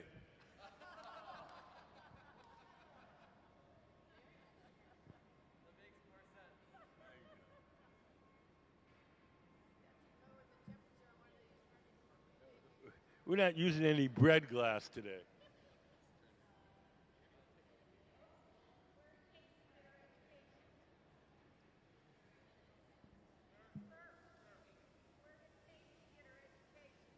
What? Where did Kacie get her education? I'm not sure. I'll have to ask.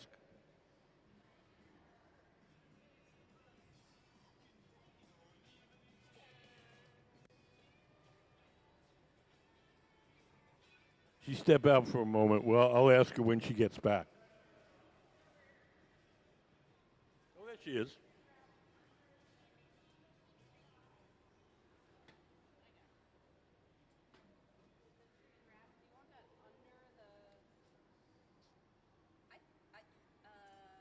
I think the glow can be under.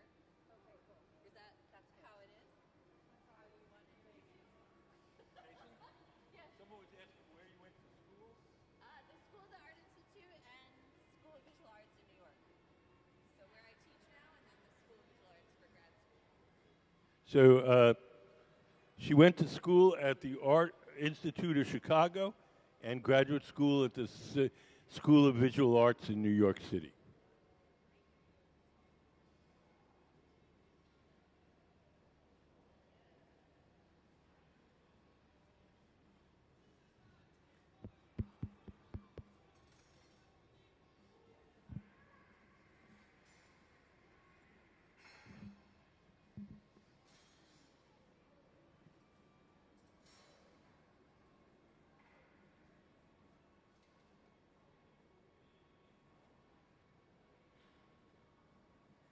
So over on the left, Gabe Feenan, shaping our glass. The tool in his hand is called the block. It's made out of wood. It's stored in a bucket of water. As long as the wood is wet, the tool doesn't burn, and it doesn't leave any marks as he shapes the glass. We're going to blow this bubble into I think, a wet newspaper mold.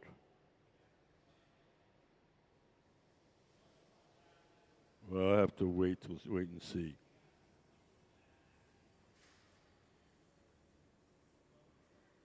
Now Gabe is switched to a pad of wet, ordinary newspaper.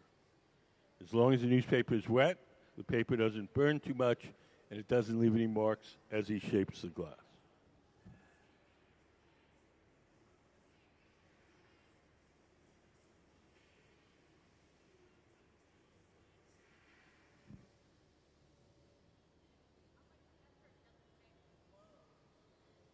Oh, it's kind of like blowing up a balloon. So there's some resistance, but it's nothing an ordinary person couldn't do.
Now Sarah's shaping the glass using a tool called the block. The tool is made out of wood. It's stored in a bucket of water as long as the wood is wet. The tool doesn't burn, and it doesn't leave any marks as she shapes the glass.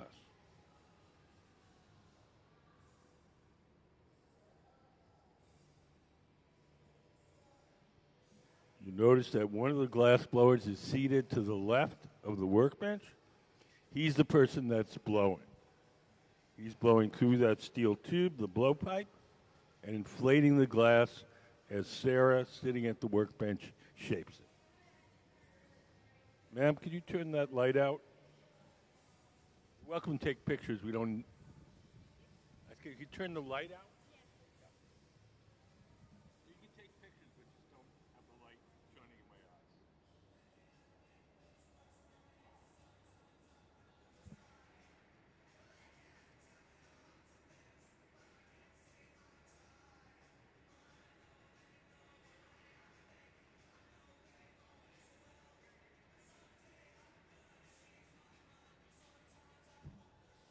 Now we've added little chips of colored glass on that steel table.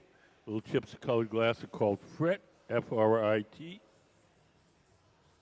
They'll appear, it'll be melted into the surface and appear as little dots. Some, I think, are iridescent. There's a glass called dichroic glass, which has a very thin metallic coating on it and gives it an iridescent color.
Now Sarah's shaping it with the newspaper.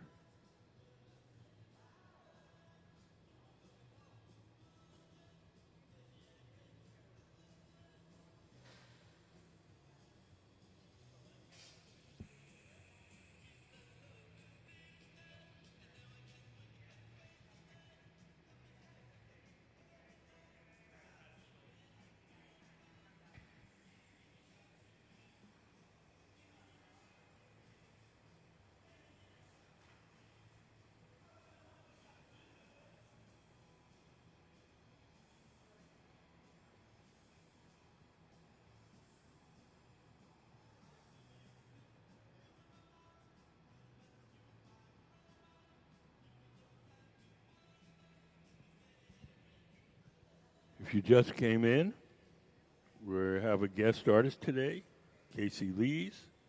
Kacie's the woman in the white jeans at the center of the workshop. She's working with our resident team of glass blowers. She's our guest artist this week from Wednesday through Sunday. So everything that we're making is her design and being executed by our resident team of glass blowers.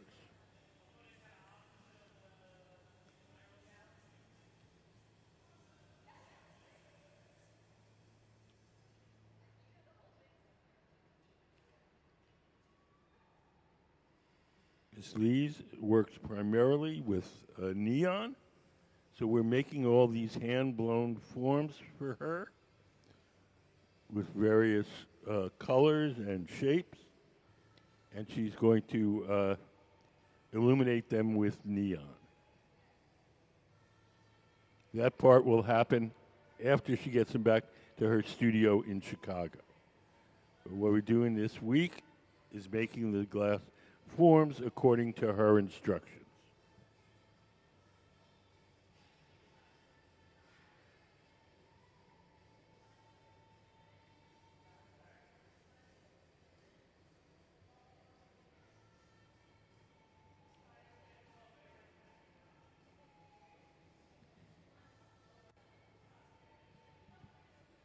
Does anybody have any questions?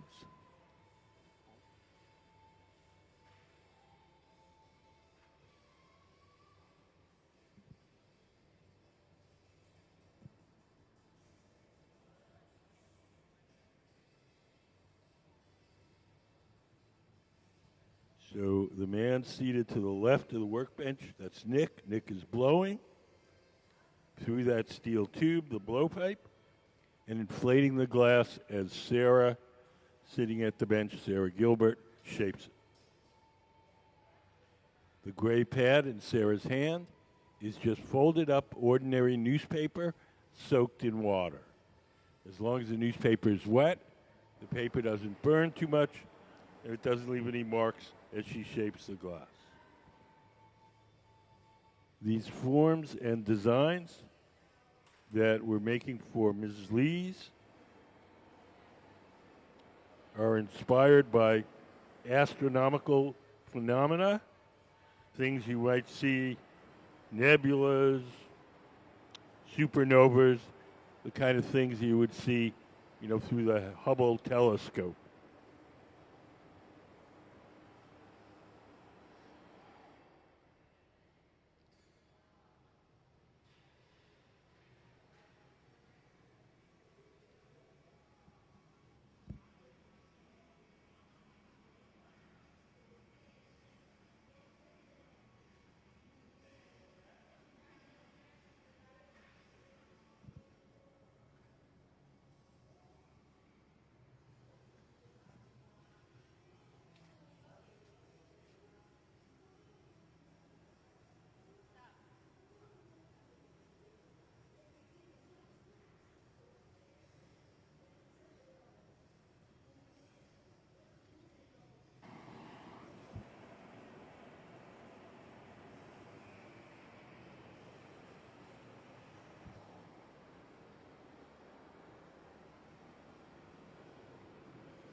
Hi, how are you guys? Do you guys have any questions?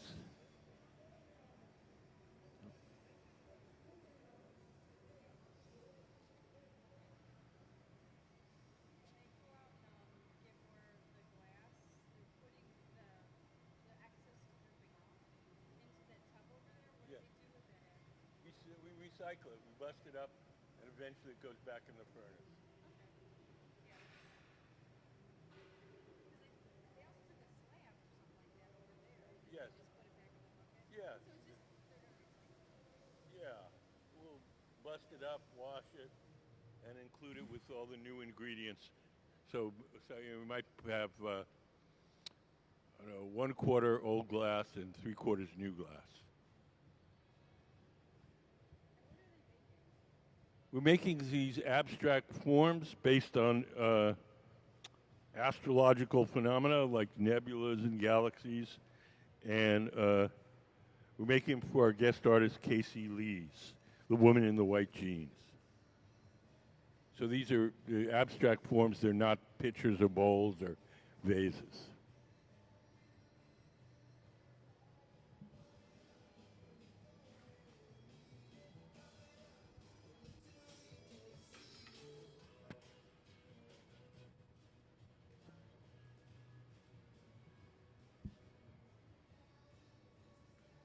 All right. You guys have any questions? No?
So we're going to make this into a rondelle. A rondelle is a flat disc of glass. This was the way sheet glass, one of the two ways that sheet glass was made back in the Middle Ages. So we'll make a sort of disc-shaped bubble. Please no flashes. You can take as many pictures as you want, but no flashes.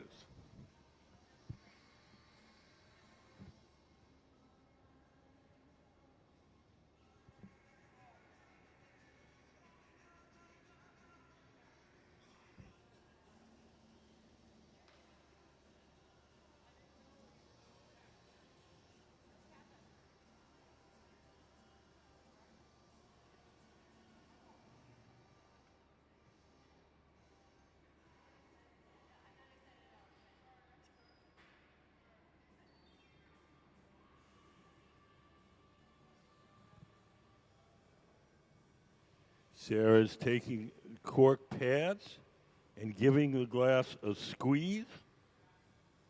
When we squeeze the bubble like this and then we spin it out, the bubble will, instead of spinning out into a uniform circle, will spin out into an oval. How hot is the oven? What? How hot is the oven? 2300 degrees Fahrenheit.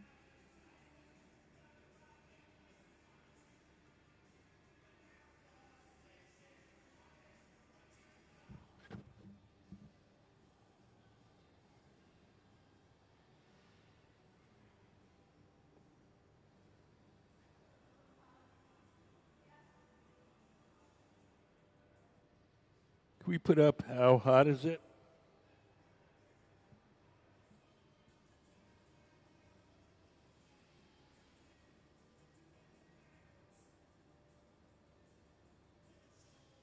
So there's the, if you look up at the big screen, you'll see the temperatures of all different pieces of equipment.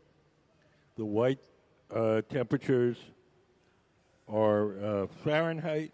The orange temperatures are Celsius.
Anybody have any questions? What?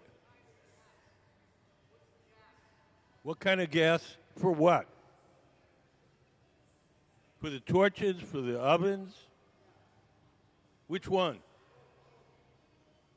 The furnaces run on natural gas and forced air. The torches run on propane.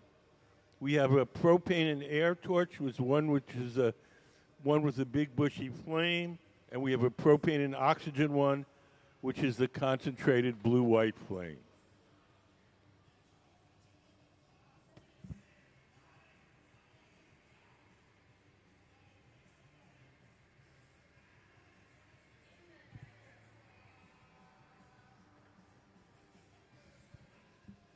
So glass is a very poor conductor of heat, which turns out to be an advantage for us.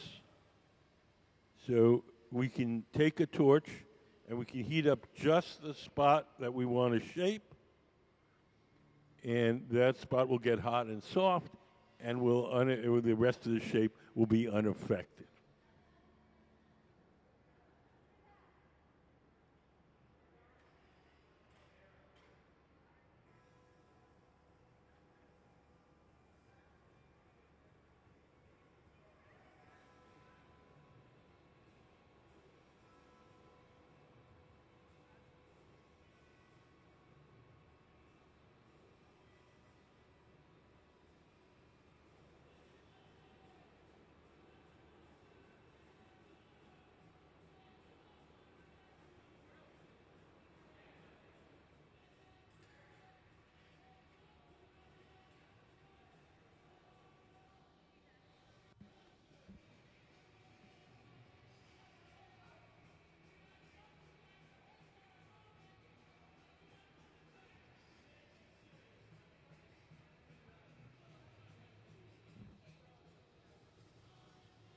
So we're going to transfer the bubble from the rod it was originally blown on to a second steel rod called the plenty.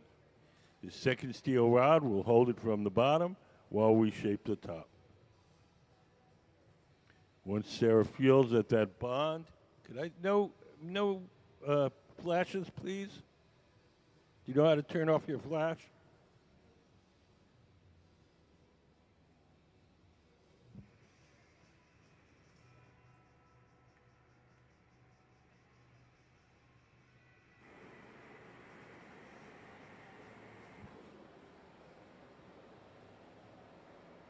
So in order to get the glass away from the metal pipe, Sarah will take her tweezers, dip them in water. She'll drip some water where she wants the glass to break. She'll give the pipe a tap, and off it'll come.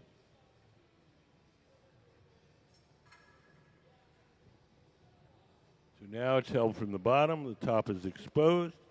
The top can now be heated and shaped.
So now we'll start to widen that opening.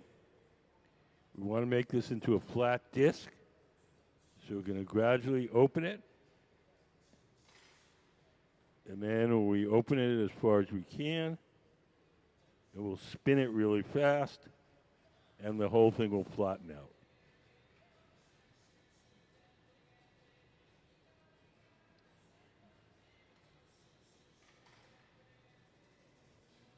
Sarah's pressing on the inside of that opening to make the bubble wider.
So as we spin it, the centrifugal force opens up that bubble a little wider. And Sarah's keeping the edge of the bubble in check with the newspaper. We don't want that edge to flare out until the last second.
Does anybody have any questions?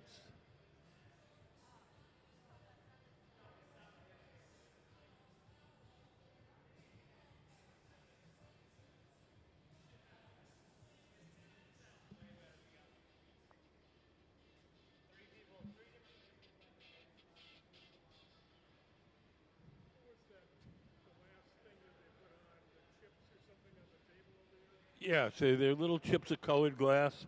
I think some of them are iridescent. We just roll the bubble over that. The little chips stick to the surface of the bubble, and then we melt them in, and it makes a dot of color.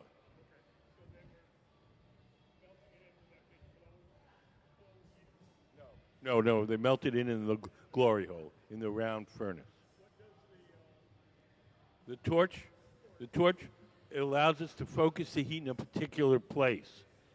So we have a variety of reasons that we do it, like the glass that's wrapped around the end of the metal pipe.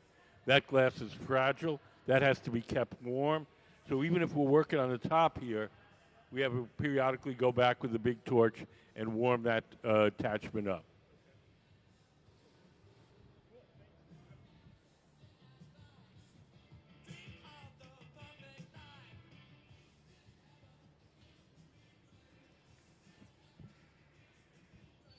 I think we're getting here for the big spin. So heat that up, and we'll just spin it, and the centrifugal force will flatten it out.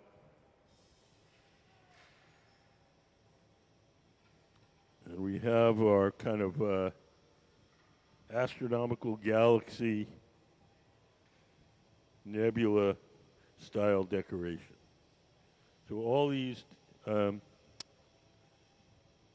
forms and decoration are inspired by astronomical phenomena.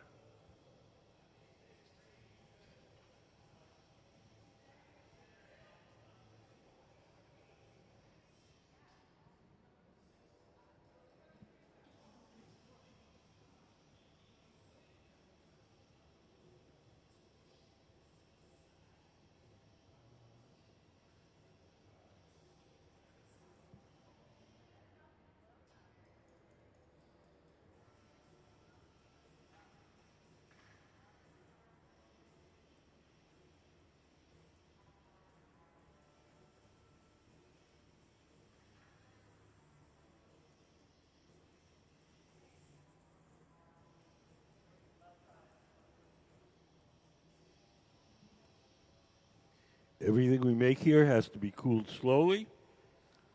So we're going to take it off the metal rod, We're going to place it in an oven called the annealer, where it'll be cooled slowly overnight. A few drops of water on the joint between the metal rod and the glass itself. The water will crack that joint, and a little tap should release it. And into our annealing oven to cool slowly overnight. So let's have a hand for the Kacie Lees and the Museum of Glass Hot Shop team.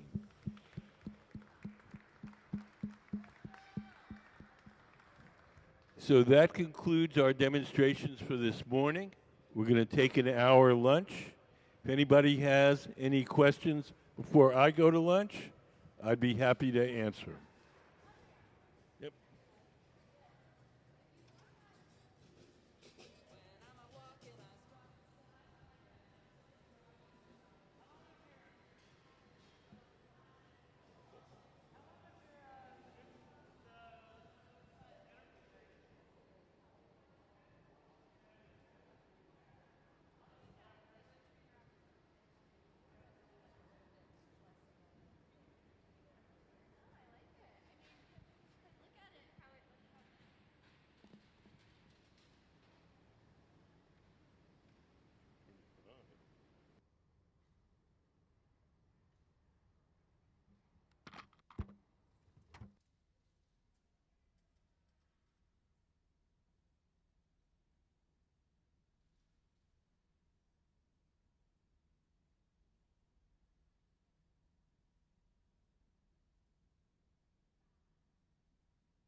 My name is Tarika Waters, and I am originally born in Richmond, Virginia, from the DMV, DC, Maryland, Virginia area.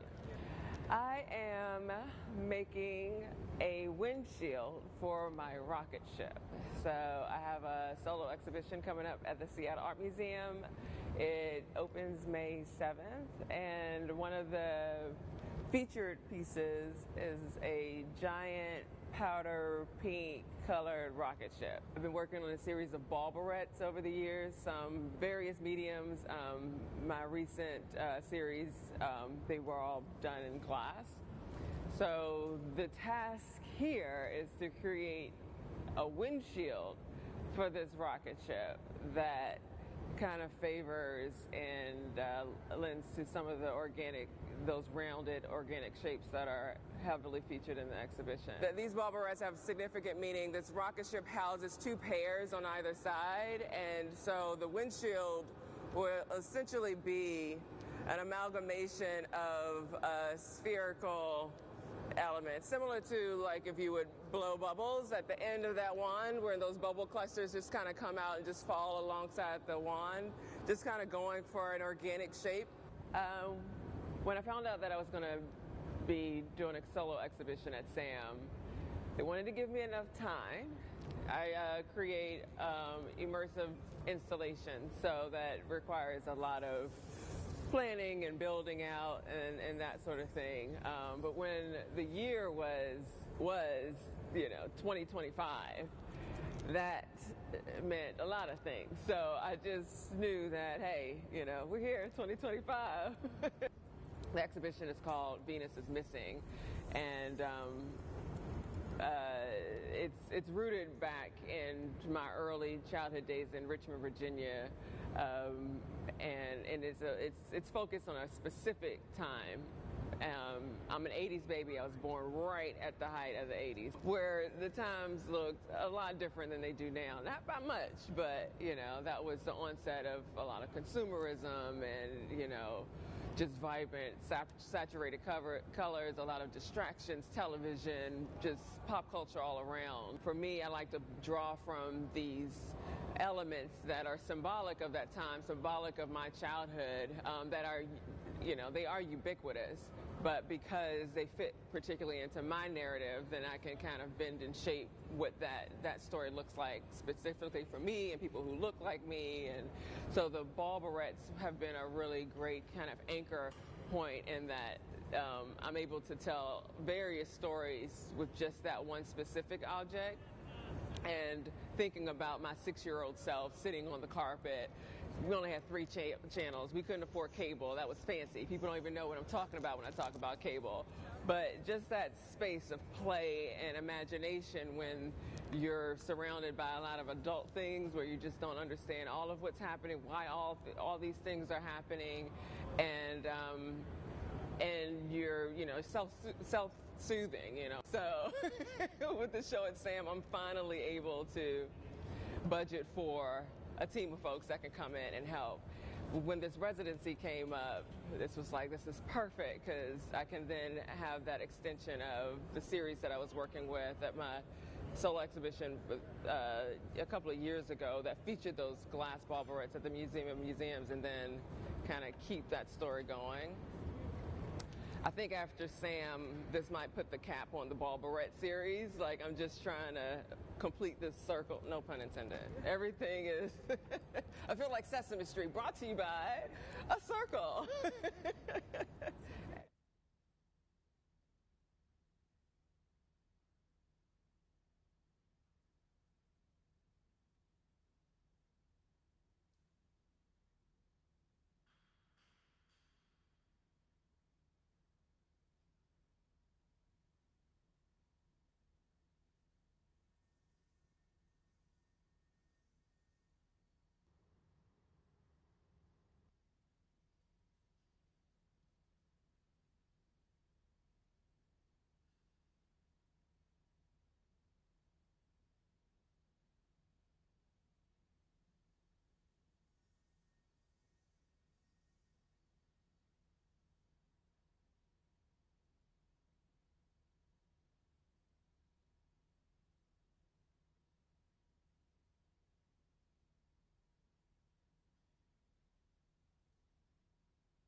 All right. Hello, everyone. Welcome to the Museum of Glass Hot Shop. My name is Charlotte, and I'm going to be your MC today. So that means if you have any questions about kind of the live demo that we have on show for you guys, I'm the person to ask. So anything that comes up that you want to know a little bit more about, even if it's not necessarily what we're focusing on today, I'm here to answer any questions. To get us started, I'm going to go ahead and do just a kind of hot shop overview, just so that we all kind of have the same language and understanding of what we're using and what we kind of require in the hot shop to be able to perform the art of glass blowing. So what's going to be really important to us is, of course, our glass furnace. So they're kind of off to the side here, and they have this door that opens and closes on it. I'm pretty sure most of you can kind of find them. So it's not going to be these big round chambers that are glowing at you, but actually the kind of big furnace off to the side. And we actually have two of them in our hot shop, so you'll find another one off to the other side. These hold about 1,000 pounds of hot molten glass, and the glass inside of there is completely clear, so it's colorless. It doesn't have any sort of color to it, and we actually have to go in and add our own color to the glass if we want it to be colored. And those glass furnaces stay on 24/7, so we never turn them off. We keep them on at all times, and we kind of rotate between the two. So when one of them starts to empty, we'll kind of switch to the other one while it's getting refilled and recharged and all that.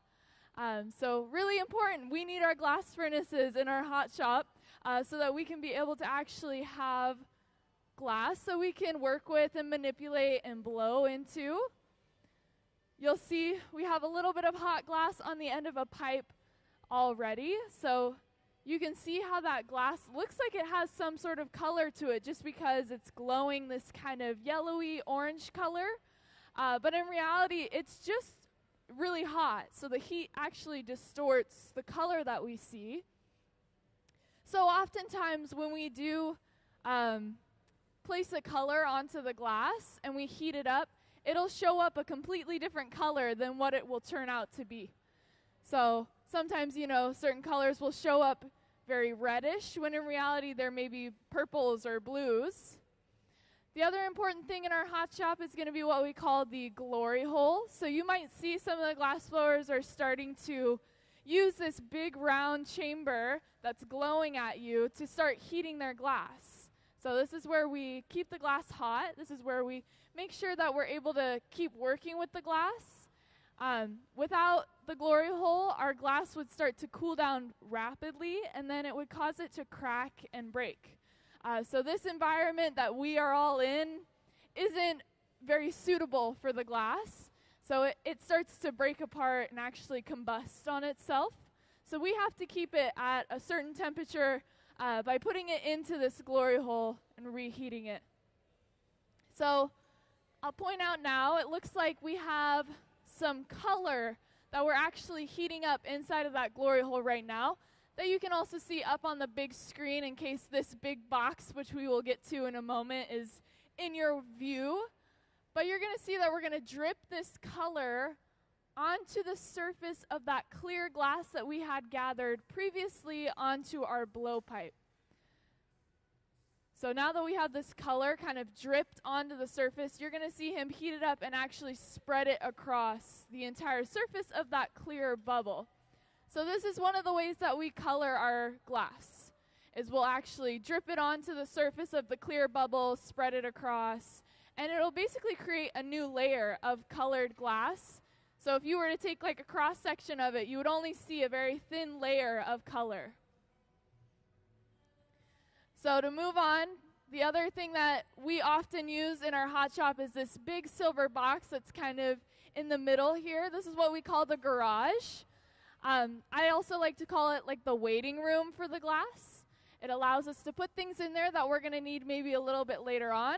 And it also lets us kind of preheat things. So that color bar that we use to color our glass would actually go in here to kind of stay at a stable temperature, which is about 1,000 degrees Fahrenheit. So that's kind of the perfect temperature for glass where it's not going to get too hot, not too cold. It's not going to crack in any way, but it's also not going to take on any new shape.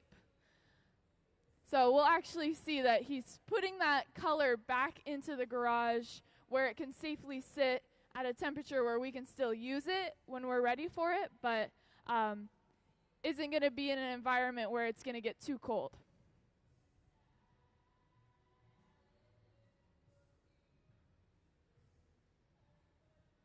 So we've gone over kind of the most important things other than, of course, our tools that we're going to be using, which I'll bring up, while we're kind of working with them.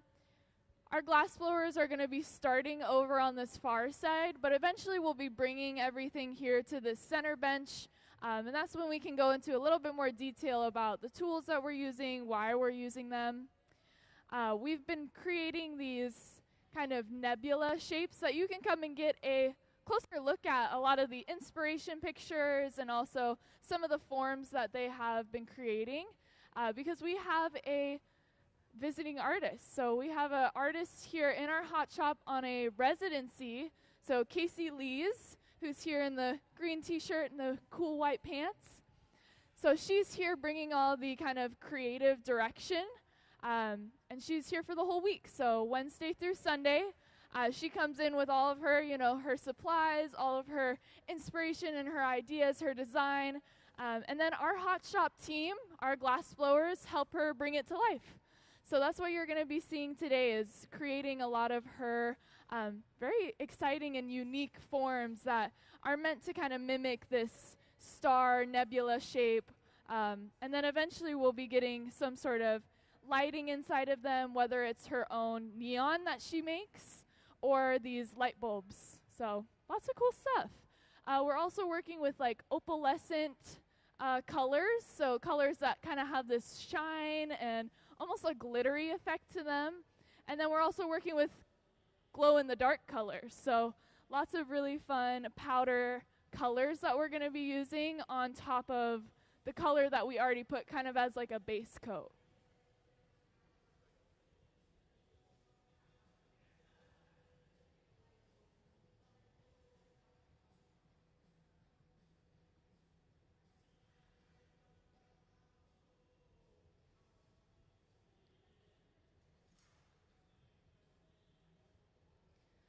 So if we kind of look on the big screen, because unfortunately I can't even see past this big box sometimes, we can see that we have built up quite a bit of glass on the end of that pipe.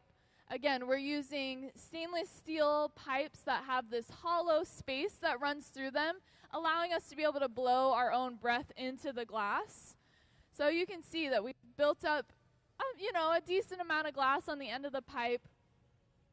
And we've continued to blow that bubble inside of it, trying to expand the size. We're trying to expand that space on the inside.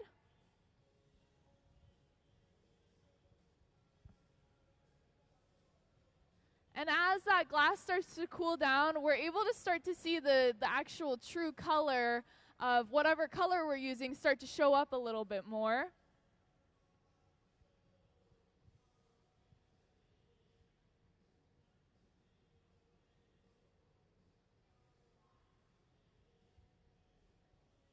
Sorry. Do we ever use like recycle our glass? Yeah, that's a really good question. Do we ever use any sort of recycled glass? Do we have the ability to recycle any of the glass that we use? And the answer is yes. It definitely depends. If it's been colored, we aren't able to use it in our glass furnace because we don't want to cross-contaminate at all. We want the glass inside of our glass furnace to stay clear. But if it's been colored, we've found other ways of like opening it up to local artists that can kind of come and pick through our scraps. Because there are often times where we're cutting off pieces of the glass, or certain parts won't get used and end up on the floor. And if they're colored, we can't put them back in our furnace. So we've opened it up to like small artists that come in and pick through, and then they create their own artwork from our leftovers.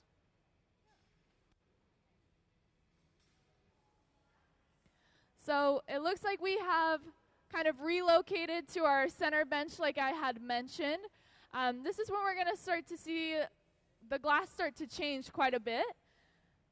Right now we're using a tool that we call the papers. This is a stack of newspapers that we kind of soak with a little bit of water, and then we can use on the hot surface of the glass.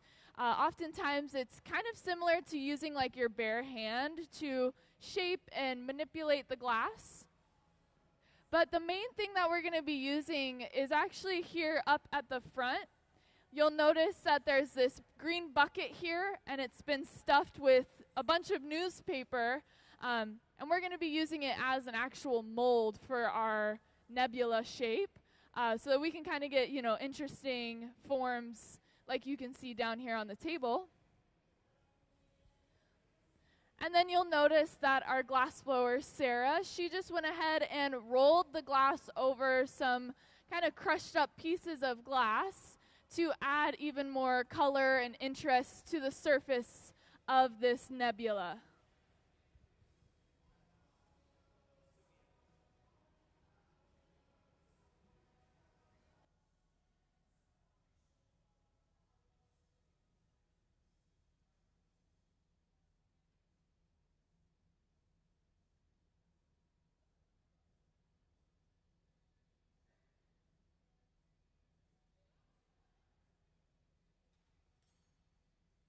So our visiting artist brought over the frit that we're using. This is dichroic frit.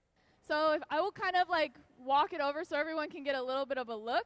You can see that it's got these kind of shiny rainbow dichro pieces inside of it.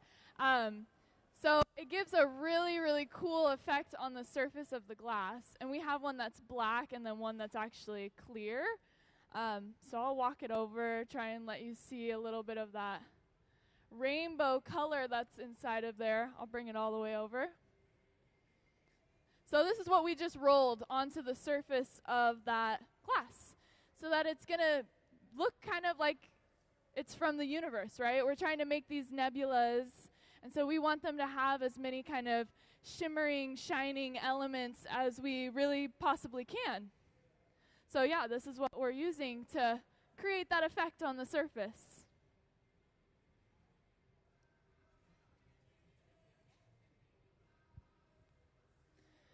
So we're all seeing now that the glass is starting to be kind of blown up into this big circle, this big sphere. And Sarah, who is sitting at our bench, she's using a tool that we call the jacks, kind of like big metal tongs, that we can use to apply pressure in certain areas on the glass and create kind of like indentations in the glass like we just did. And this is what we call the jack line. So this is really important because this is the eventual spot, location, where we're going to actually break it off of the pipe from.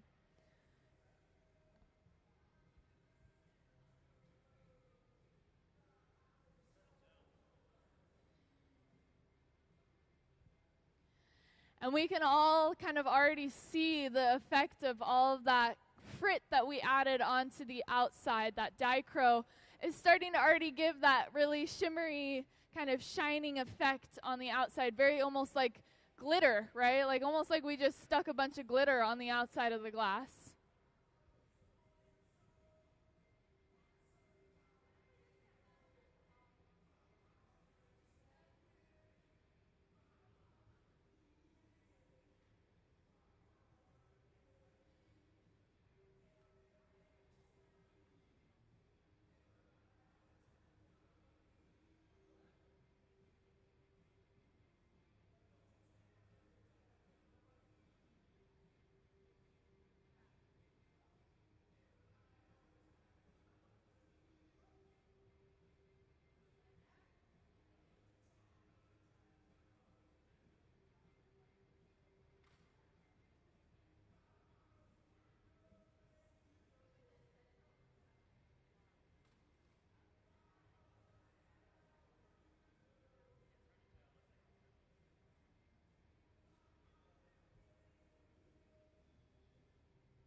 So this is when we're going to get ready to actually transfer onto a new pipe. So we're going to see we're attaching this new pipe onto the bottom of the glass, and then we're going to get ready to actually break it off of its original blowpipe. So we're switching on to a solid pipe because we won't be blowing any more air into the glass. Once we have that connection, we're going to go to that jack line that we created and add a little bit of water, creating some small cracks in the glass. And then all they have to do is tap on the pipe to go ahead and break it right off. So really what's happening there is we're creating a weak spot. So by thinning the glass in a certain location, by creating that jack line, and then adding the water to crack the surface, it's all just weakening it so that when we send that vibration through the pipe, it encourages it to actually break at that weak location instead of anywhere else on our glass, right? We don't want the odds of it breaking somewhere in the center and having to start over. You'll see that she has a short moment to kind of adjust, make sure that we are centered on the pipe, and then we're going to start moving into the next phase of adding any other details that we can add from the opposite end. Usually, since we can access the inside of the glass, we're going to start to make these kind of like almost little legs that are going to stick out. We can also make what we call suck holes. So it actually is parts of the glass where we suck in the air and create these like craters in the surface.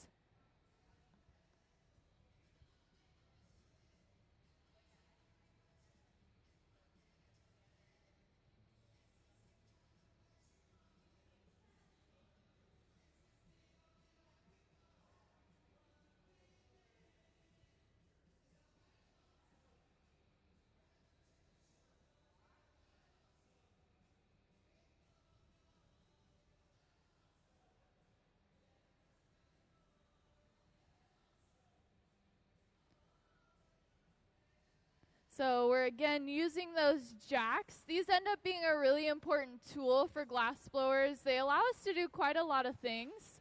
And right now we're actually using them to go to the inside of the kind of bubble that we've created and actually open up that opening left over from the blowpipe a little bit more. By just like applying the slightest amount of pressure, we're able to actually kind of fan open those outer walls. And this is how you would then create things like cups and bowls and vases, is by fanning open that leftover hole from the blowpipe, either, really wide to create a bowl shape or keeping it pretty small to create some sort of vase. You're going to see one of the other glass blowers is coming in with a different tool. This is what we call a Sophietta. And this allows them to actually get air back into the glass once it's been disconnected from the blowpipe. And specifically is adding air up towards kind of the opening. So kind of plumping it up, getting it really nice and round again.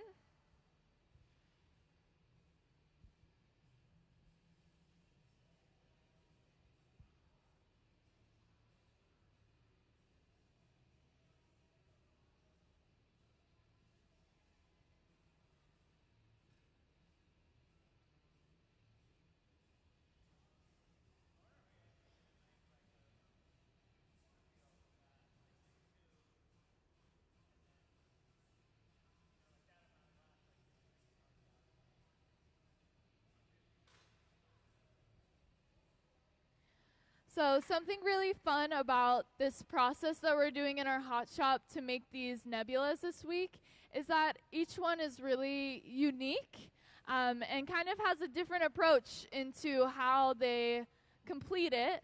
So this one, I had mentioned this newspaper mold down here. We didn't end up using it just because each one ends up having its own kind of set of techniques and skills that we're using to create different effects on the surface and to create these different shapes of the nebula. Again, they're all very unique in their own way.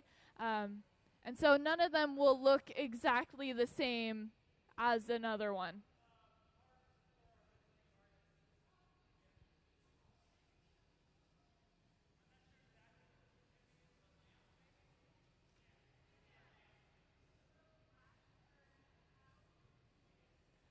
So if you aren't hearing kind of the conversation that's happening, is that our visiting artist has plans to use some of these as actual lighting fixtures.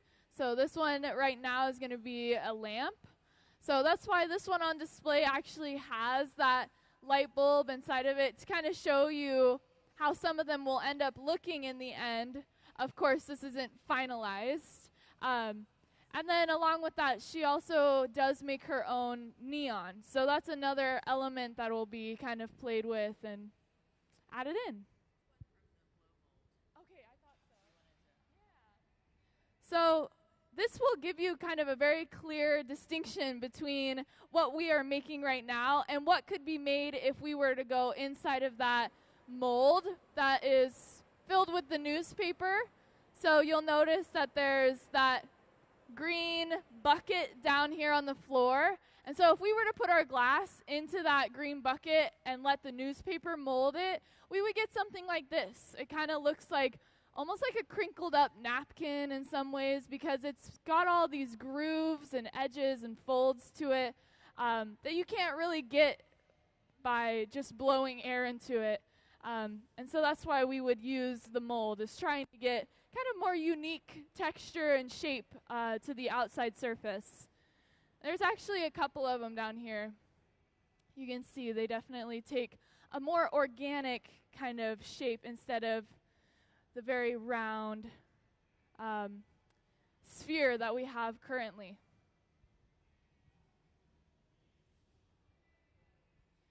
So it looks like we're all finished. It happens pretty quick, so they're adding a little bit of water onto that connection point. And then we're just going to break it right off and put it away into our annealer. So this big black box is where it slowly cools down, usually overnight, in a controlled and safe environment. Let's give them a little round of applause.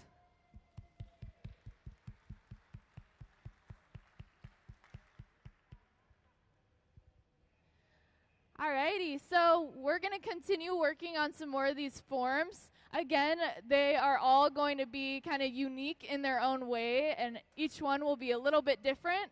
So if you're interested in hanging out and staying, please do. And if you have any questions, I'm here to answer them as well.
So for those of you that are still in here with us, you'll notice that we have kind of started the process all over again. So we have some glass on the end of a blowpipe that we have actually dripped some color onto the surface of and then actually spread it across. So this is how we achieve, one of the ways that we achieve color on the surface of our glass. Right now, it looks like the glass is colored some sort of yellow or even an orange, but really that's just the heat. That's just because of how hot the glass is. And as it starts to cool down, we start to see the true color show up, which is a kind of opalescent, it's hard to explain because it kind of almost has multiple colors that are all happening together. But until it gets actually blown out, it'll look almost like a kind of grayish color, like a bluish gray.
So you'll notice that we're kind of just sitting at the bench right now. We're actually allowing the glass to cool down quite a bit because in a moment here we're going to get another layer of glass over top. And we want to make sure that our glass isn't too hot. Otherwise, when we go into our glass furnace, we actually could have the risk of it stripping off and going into the furnace, which of course, like I've said, all of our glass inside of the glass furnace is completely clear, and so the last thing that we want is to allow, all this color to get mixed into there. But you can see getting that new layer of hot molten glass over the top of the surface. And then he's actually going off to the side and cooling down the pipe in this kind of small little water trough that we have. And basically it just spits water up onto the pipe, allowing it to be cooled off.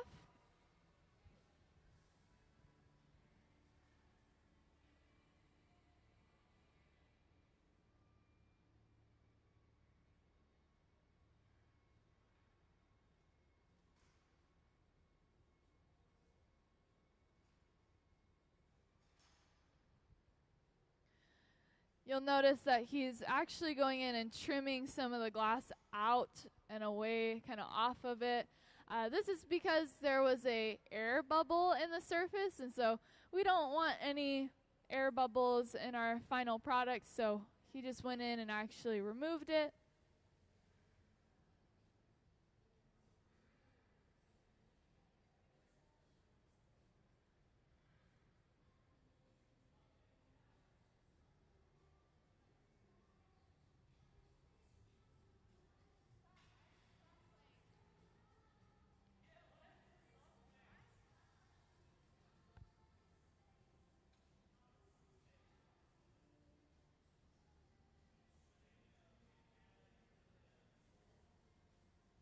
What do you want? What do you guys want to listen to? I don't know what's happening. I skipped the black flag.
So what you notice is that we just kind of rolled the glass into, it feels so like formal for me to be talking to just you over the microphone, but I guess it's the best way to do it. But what we did is we kind of just rolled the glass into a crushed up frit, as we call it, which is basically kind of like a chunky, almost rocky textured glass. It's specifically dichro, so it has this kind of glittery, very like rainbow effect to it. Of course, since we're making all these very, universe, galaxy, these nebulas, they're going to have kind of this glittery appearance to them. So you'll start to notice it as they blow air into it and it starts to inflate. You'll see that line of where we added that dichro, and be able to see how it kind of shines and glitters. Adds a really pretty effect to the surface of the glass.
So you might notice we're going for a little bit of a different shape than we did previously. The last one was, fully spherical, very round. This one is actually getting a little bit kind of flattened. We're almost like letting it squat down on itself. And you'll notice that Sarah, who's sitting at our bench right now, was able to achieve it by just kind of angling the pipe and the glass kind of upwards towards the air a little bit, allowing it to kind of like fall and almost squish down on itself.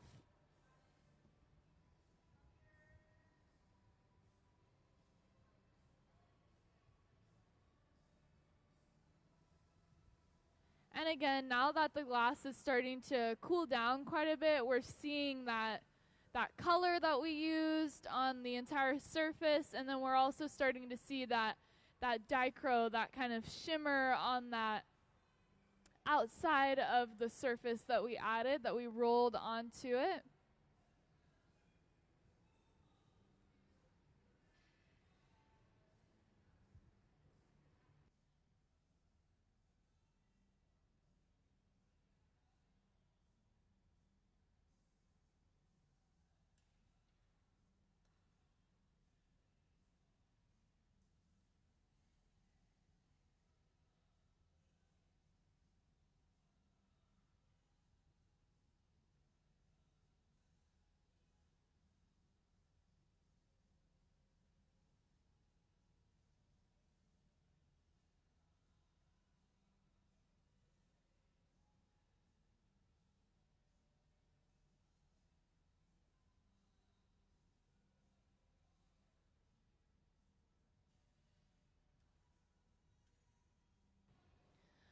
If you are just joining us, welcome into our hot shop. I'm your MC, Charlotte, so if you have any questions about anything going on the hot shop floor, please let me know. But we're here with a visiting artist on a week-long residency, so Kacie Lees is here working on a body of work inspired by space. So you can come down and get a closer look at some of the stuff that's already been created throughout the beginning of this week. But she's mostly inspired by nebulas, so each piece that is being made is very unique and very experimental in the ways that she's trying to achieve these different shapes. And we're using a lot of different mediums of molds and coloring, specifically using opalescent color. So what you can see on the surface of what we're using is kind of this interesting color that actually has a little bit of a shiftiness to it when in certain lighting. And then we're also using dichroic frit, which is a crushed up glass that has these kind of glittery, almost rainbow pieces inside of it to, again, give it that very universal star nebula feel by adding this really interesting coloring and kind of visual appeal. So yeah, there's some down here that you can come and get a really nice look at to see kind of the direction that we've been going in. And then a lot of these are going to be turned into actual lighting fixtures. So there's one over on this side that already has kind of the light bulb put into it, just to give you an idea of how we would then use them as, lighting to make lamps and things like that.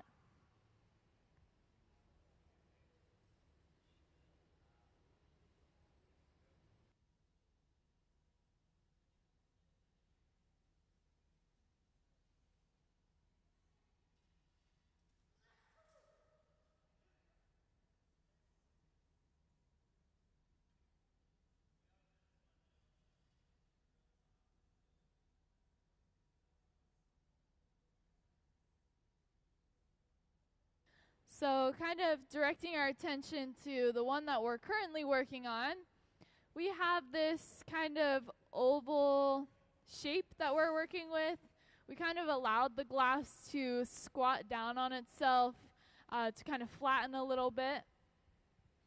And now we're going in and we're adding these kind of spikes to the surface.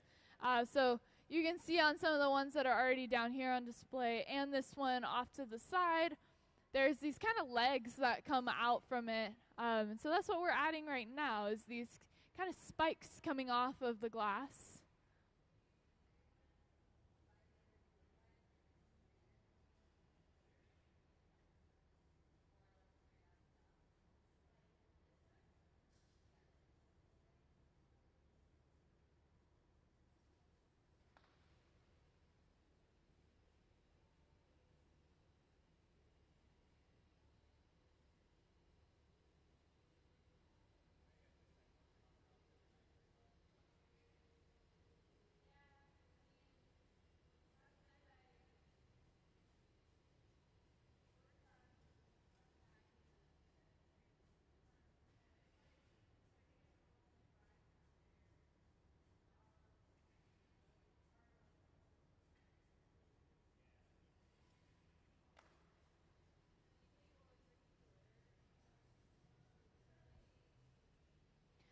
So how we add these kind of protruding spikes to the surface is that we go in with this really hot torch, and we heat up a specific area on the surface of the glass where we want to add that spike coming out.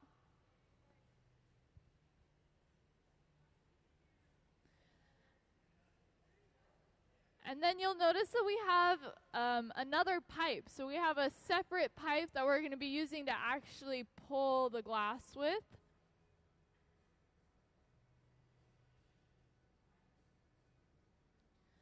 So coming in, attaching that other secondary pipe, and then starting to actually pull it away, stretching the glass out, creating that spike, and then just trimming it and cutting it off and away.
So for those of you that weren't here when we actually added on that dichro to the surface of the glass, you can actually see it if you look close enough. There's kind of this ribbon on the entire outside of the nebula that is very sparkly, almost metallic-y looking, and that's what will eventually have that very like glittery kind of reaction.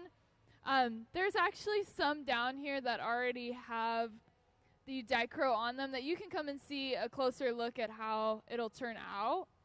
But sometimes they kind of give this almost like oil spill look to them as well, just because they have that kind of rainbow effect to it. I don't know if you can see all the way, but she's using both a clear one and a black one, and so of course the black one shows up quite a bit more, but the clear one also gives a similar kind of effect. Like this one even has it too. You can see it's like rainbowy.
So we finished up adding the jets or the spikes to the outside surface.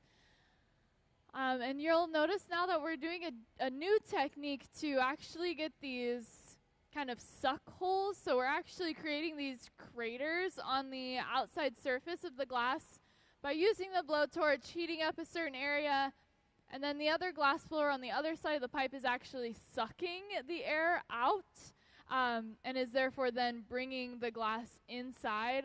So again, like some of these have actual examples on them. You can see like there's kind of these craters in them. So yeah, that's just by heating a certain area and then actually sucking the glass in.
To those of you that have just entered the hot shop, welcome in.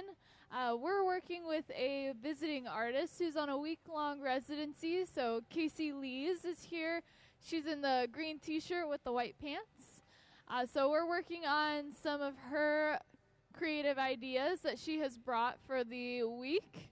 And all of them are kind of down here displayed as well if you wanted to come and get a closer look at her inspiration. She's inspired very much by space, specifically nebulas. And so each form is totally unique and has its own characteristics, and is definitely very experimental, a lot of playing with, placement of certain dichro coloring that we're doing. So there's this very rainbowy glass that we're using on the surface that's dichro, along with just different kinds of textures and shapes and protrusions. So that's what we're working on. We're working on some more of these very unique forms. So you can see we have this one here that we're actually just starting to finish up now.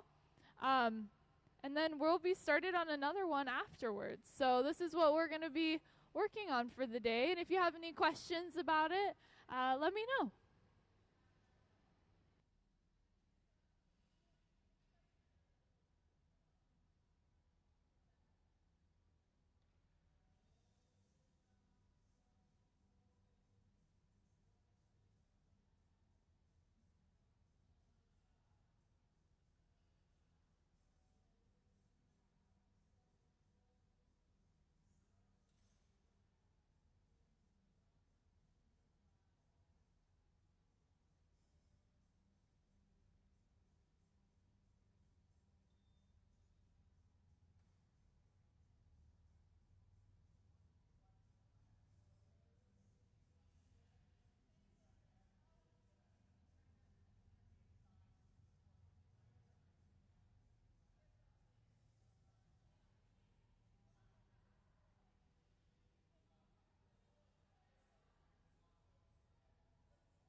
Yeah, I love the curiosity about it because we actually we don't get to showcase it very often because of course we are doing mostly this style of glass blowing where it's with the large glory hole and we're on pipes, but we started hosting a new event every year for 420, where we have a lot of pipe makers, so artists that are very well known for making pipes and rigs and things like that actually come in and use that style of glass blowing. So what they would call lamp working with the lathe where, it's in that constant rotation. And so we actually just finished an event in April doing that with a lot of those artists kind of showcasing that side of glass blowing. We don't do it frequently here, mostly because it's actually a completely different glass that they use. So we use what's called soft glass. It just behaves a little bit differently, whereas the artists that use like a torch and usually, are working on a lathe, they're using what is called hard glass or also borosilicate glass. So it's a little bit of a different world, but we still have had a couple of times where we've kind of branched them together and had both happening simultaneously in the hot shop.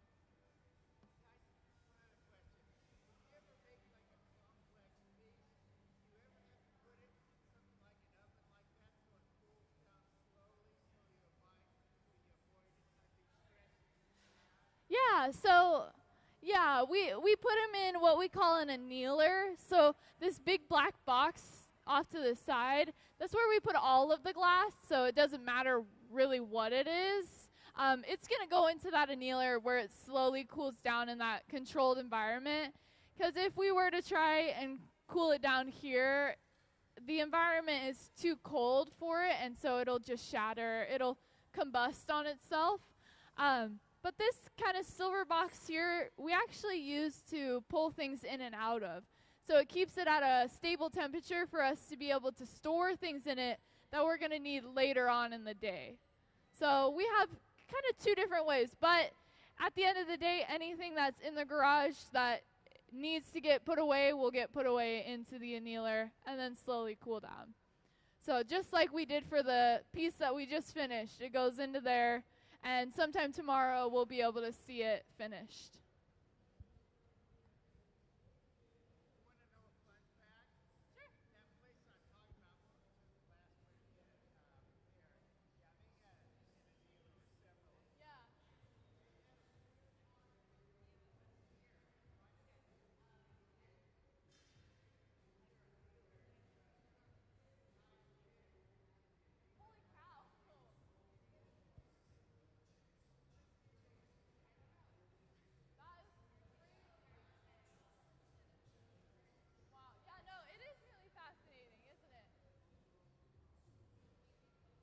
So if you're just joining us, welcome in.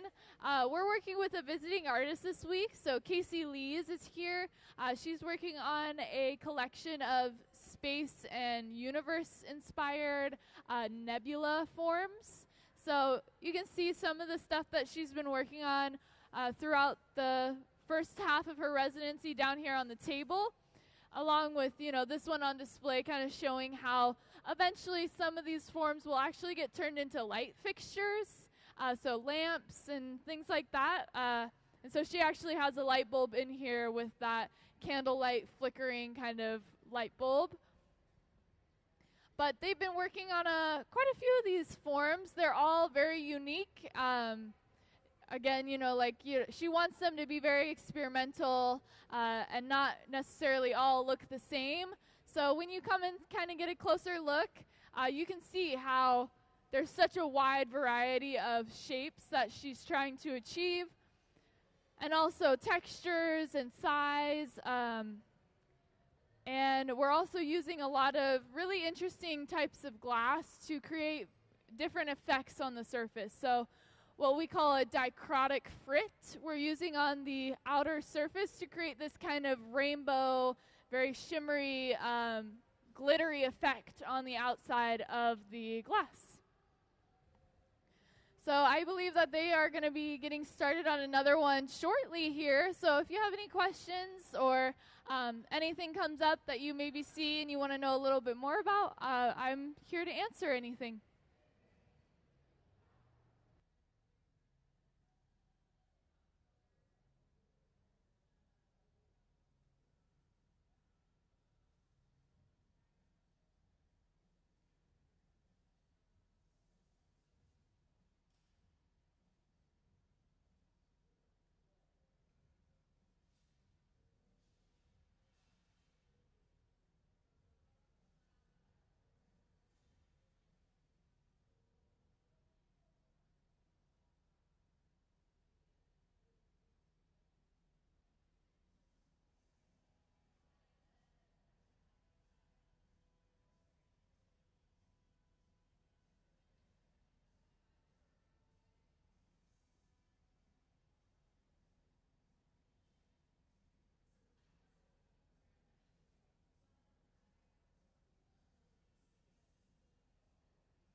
So off to the side, our glass blowers have just gone ahead and added the opalescent color to the surface of the glass that we're going to be using to color the entire nebula. So you can see that we kind of let it drip onto the surface, and then we actually spread it across, allowing it to create like a new layer, almost like a coating. For those of you that might not be able to fully see past this kind of big box, don't worry too much. We eventually will be here in the center for like the majority of the stuff that we do. But we just actually do all of our like prepping and getting started off to the side. And my camera isn't currently changing at the moment, so eventually we'll have a better angle of what's going on over there for you as well. But right now we're kind of working on these free forms that you can see actually down here. You're in the perfect spot to get a good look at them. So we're here with our visiting artist on a week-long residency, Kacie Lees. And she's working on these nebula shapes, so inspired by space and the universe. You can see some of her like photos of her inspiration. And then some of the pieces that we've been making this week so far. Every single one of them is very unique. And so we're kind of just continuing to play with the shapes and kind of the effects that we're getting. Specifically, we're using this dichroic frit. So it's this fancy crushed up glass that then creates this kind of rainbow, almost like oil spill kind of illusion, and also creates like very sparkly effect on the surface when we roll the glass into it. So you can see, especially with this one, how like almost glittery it can look.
So I'll also point out while we're kind of just hanging out, you can come and see this one too. It's actually giving an example of how she's eventually going to turn some of these forms into light fixtures. So she'll actually be putting, some form of lighting onto the inside of them. In this case, this one's showing like an actual light bulb being put inside. But she also makes her own neon, and so there's the potential of her own neon being added to the inside of these as well.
So you'll notice that we've officially brought the glass over to our center bench. This means that majority of the kind of preparing and building up the mass of glass that we need to work with is finished.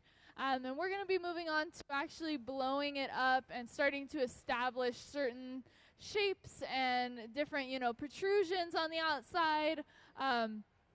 If she wants to add any of those kind of craters, you might notice that we can create this effect of a crater on the outside surface by actually sucking into the pipe, and it actually sucks the glass inwards.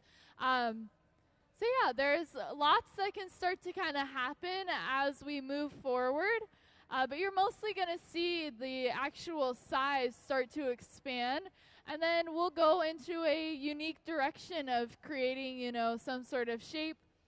Also, we'll roll over onto the marver and actually pick up that dichroic frit that I was talking about earlier, adding that kind of ribboning effect onto the outside of the nebula.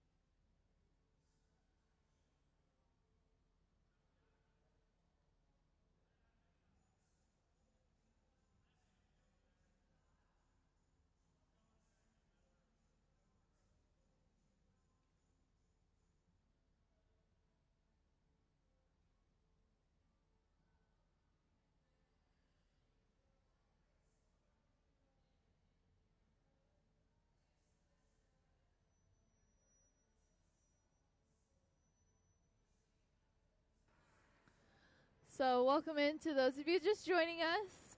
I'm going to be your MC, so if you have any questions about anything, let me know. I'm here to answer them. But just to fill you in and kind of just to go over it once more, we're here with visiting artist Kacie Lees. She's here for an entire week-long residency, so she's been here since Wednesday and will be here all the way through Sunday. She's working on this really interesting concept inspired by space and the universe, specifically these nebulas. So you can get a closer look at kind of all these different forms that we've done throughout the week so far, and kind of how each of them are very unique and experimental in their own way. And we're actually working on the next one now. You came in kind of at the perfect moment because we're starting to actually blow into it and kind of create the shapes and the different kind of protrusions and what, makes it unique. So that's what we'll be working on. Off to the side on our other podium, you'll notice that this one over here actually has a light bulb inside of it, because some of these will be turned into actual light fixtures, so lamps and certain, hanging lights. And so she was actually just showing me testing some of them by putting her phone flashlight into the inside and kind of shining through them. And they start to give these really cool effects as, you hit some of these dichro pieces and they create these shimmering parts and kind of different shapes that then glow from it.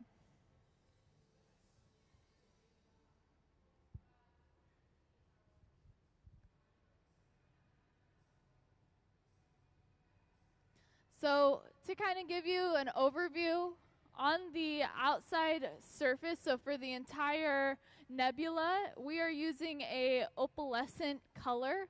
So it kind of has this almost shifty appearance to it, where in certain lighting it kind of almost changes colors in certain ways. And so right now it's really hard to see that color just because of how hot our glass is. But towards the end, you'll be able to actually see it show up a little bit more. The other thing that we're doing to add kind of interest to the outside is we're adding this dichroic frit. So it's this kind of almost glittery effect. You can see it on some of these down here. Specifically, I keep pointing out this one because it's got kind of this big line of it. But if you look at it in the light, it actually kind of has this rainbow, almost oil spill effect to it. And so she's actually kind of rolling the glass into it more like this one, where it then is on the entire kind of outside surface, creating almost what looks like a glittery kind of shiny space effect to the whole outside surface.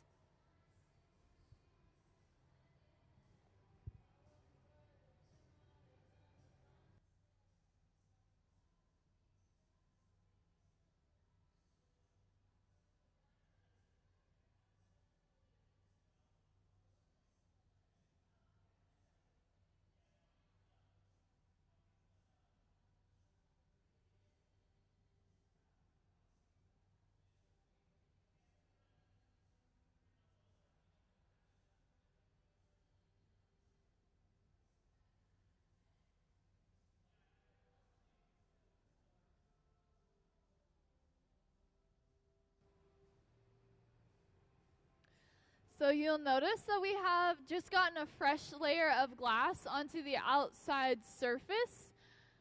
And now we're going in with this very large wooden tool that we call the block to actually help shape the glass and actually evenly distribute the heat across the entire surface.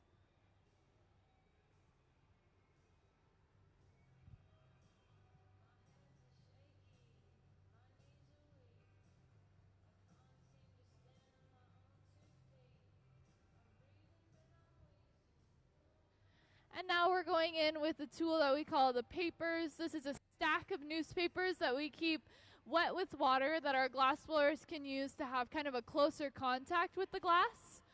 And actually allows them to kind of feel like they're manipulating and changing the glass with their bare hand. So you can see how Sarah, who is currently sitting at our bench, is able to kind of shape the glass with this very thin layer between her hand and the glass.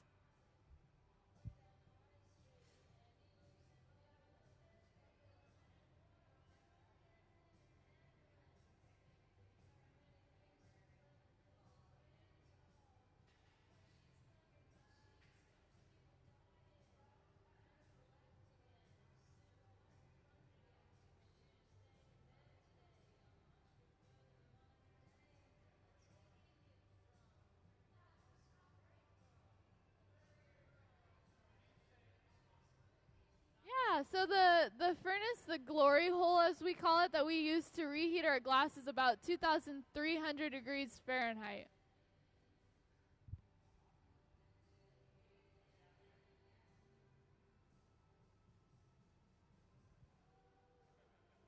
So you'll see now over on the marver table, we're actually rolling the glass into that frit that I was talking about a little bit earlier, creating kind of a little ribbon on the outside of that shimmery, kind of glittery glass.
So what we're actually doing now is our visiting artist is bringing in some small little pieces of colored frit, or little kind of chunks of glass, and is actually applying it onto the surface to create, even more texture and interest on the outside surface of the nebula.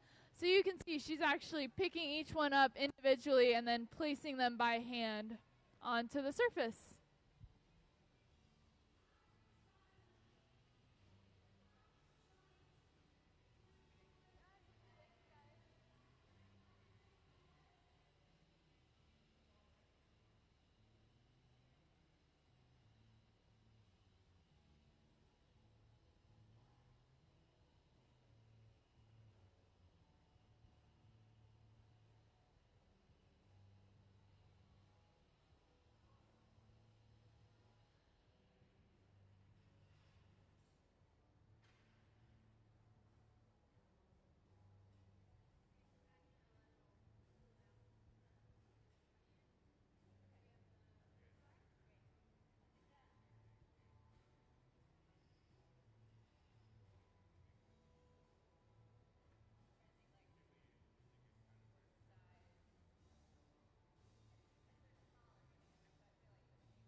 Welcome in to those of you joining us. We're working on these really interesting nebula shapes. So our visiting artist who's here for the week, for a week-long residency, Kacie Lees, she came in with these kind of creative ideas and inspirations specifically from space and nebulas. And so you can see down here on the table, we already have quite a few forms that we've made at the beginning of the week that you can kind of get a closer look at to get an idea of the direction that she's headed in. And then you can also see on the podium, we have one of them that actually has a light bulb inside of it, because a lot of these are going to turn into light fixtures, so lamps of sort that'll actually get a light put inside of them. She's also very well known for her neon that she makes, so that's also going to be an option for her as well. So yeah, very cool. We're using a opalescent colored glass for the surface to give it this kind of shifty color, so that in certain light it starts to change color. And then we're using dichrotic frit, which is kind of this rainbowy, almost oil spill looking glass that kind of makes it look like it's glittery on the outside surface. So you can see on this one, there's kind of this ribbon of almost metallic glass. So that's that dichro that we've added onto the surface. But if you have any questions about, anything that's happening in the hot shop, or anything about the hot shop, let me know.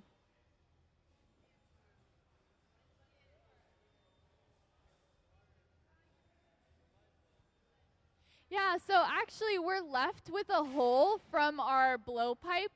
So right now we're attached to a pipe that has a hollow space running through it. And so the glass is going to already have its own, hole occurring in the bottom. And so instead of trying to close that up or, open it wider to make like a bowl or a vase, she's going to leave it about like an inch or so open, so that the light bulb can then fit inside. Yeah, so we don't actually have to drill the hole or anything. It's already there for us. So you'll see now that we are attaching a new pipe onto the opposite side. This is a solid pipe, so it's not going to leave that same hollow space or a hole in the glass. It's just creating a connection point that can be actually removed off of the surface. Once the glass has been cooled down, it'll get kind of ground off. So some things that we do, you don't actually get to see just because they don't happen until the glass is cold. So once we have a stable connection between the two, we're going to get ready to actually break it off of the original blowpipe, and then you'll be able to see that we have that hole left over. I'll also point out that you can see that opalescent color is starting to kind of show up a lot more. At some points it looks green or yellow, sometimes it's blue. So it shifts quite a lot and it changes color pretty frequently. I always tell, people who are curious about the opalescent color that it frequently is used in like pipe making and rig making. So people that make, these pipes on a tabletop torch will often use the opalescent colors because they have such this interesting color shift.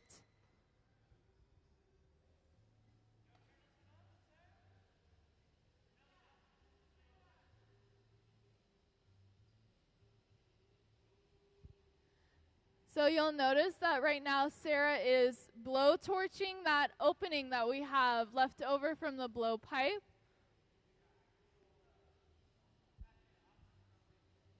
Sorry, the oxypropane torch. So it's a little bit different than our blow torch that you see. And it gets a lot hotter. It gets a lot hotter.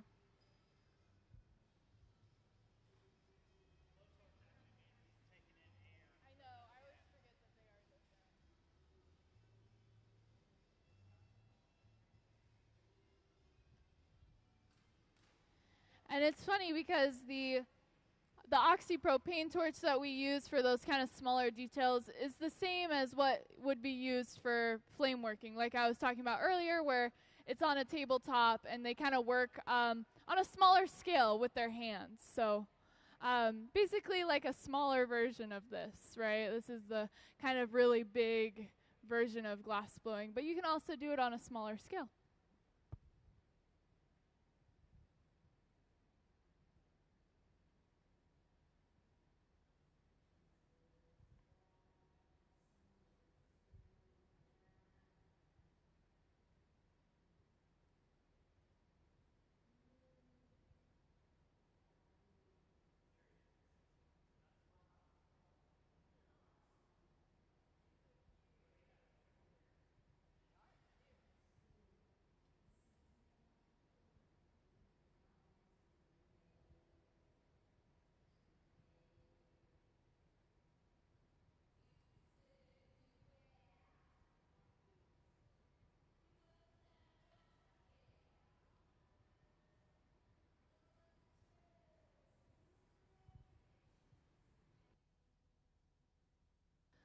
So you can see that we're actually going in and we're kind of pinching at that opening that we had left over, kind of almost trying to get that glass to kind of separate away and move outwards because we're actually going to go in and trim it off.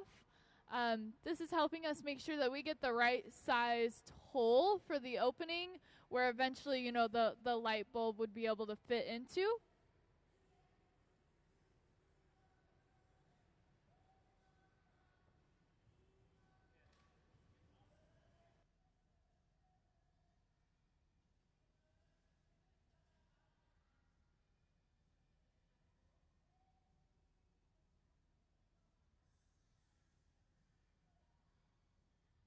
That's a good question. So a lot of it is experience. They have a lot of skill. They've been doing this for many, many years.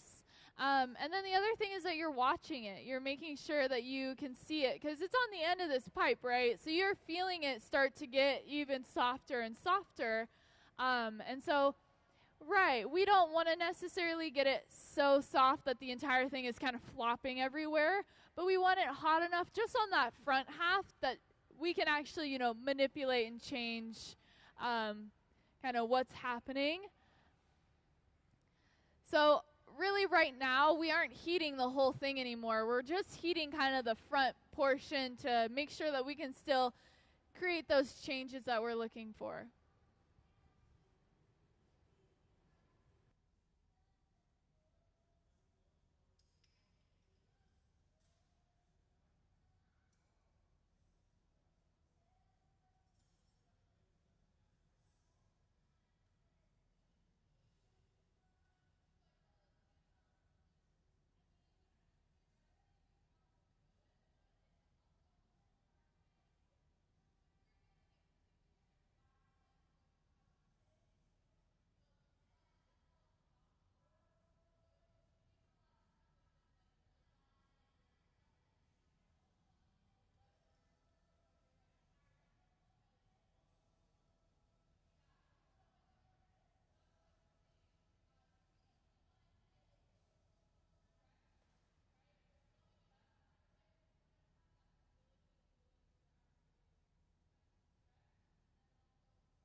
So if you didn't kind of hear the conversation happening, they're actually going to be putting it into what we call the garage.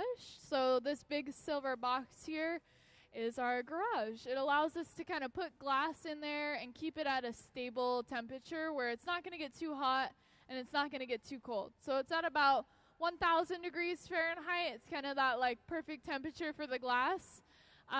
While we wait for our annealer to actually heat up and get up to temperature, because I believe that our other one over here that we're using today is actually full, and so we're letting it even out in temperature while we also wait for this annealer to heat up, and then we'll be able to put it away, and it'll slowly cool down inside of that annealer over a longer period of time. So usually overnight, about like 12 hours. And that's just because if we were to sit it out here and allow it to cool down in this environment, it would cool down too quickly and it would actually cause it to shatter. And so then we wouldn't have anything to look at, you know, we wouldn't have a finished piece. So it's getting put away for now until we're ready to go ahead and put it into its final resting place. And then we'll be able to see it sometime tomorrow, just how these ones are on the table.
So I just want to say hello to everybody in our audience. I'm going to be your MC, so that means if you have any questions about what's happening on our hot shop floor, let me know.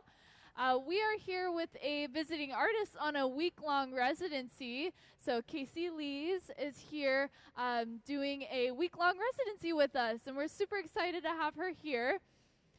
You can actually come and get a closer look at some of the stuff that's been being made so far this week, and also some of the inspiration photos. She is very inspired by space and specifically nebulas, so really cool, unique shapes, experimenting with a lot of different textures on the surface and kind of all these different ideas of color. And we're using specifically what is called a dichrotic frit. So it's actually this kind of glittery, it looks glittery. It looks like rainbow, almost like oil spill.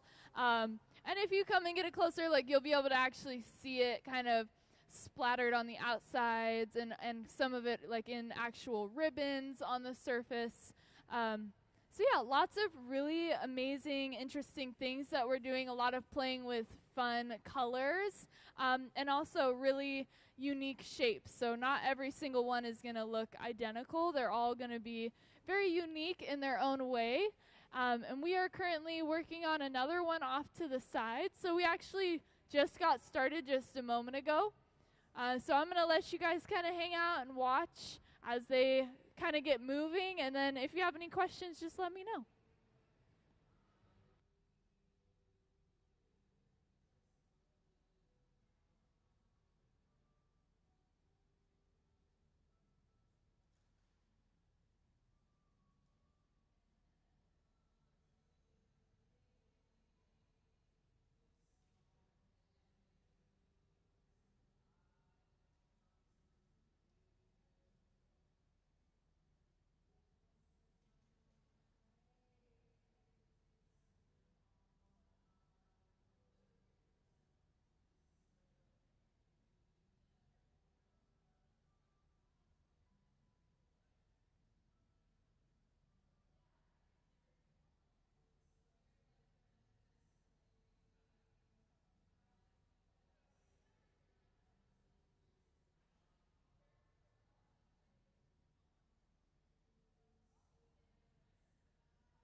So we have moved over to our center bench here to kind of start the process of shaping and blowing, kind of inflating the glass by blowing the air into one end and letting it actually inflate.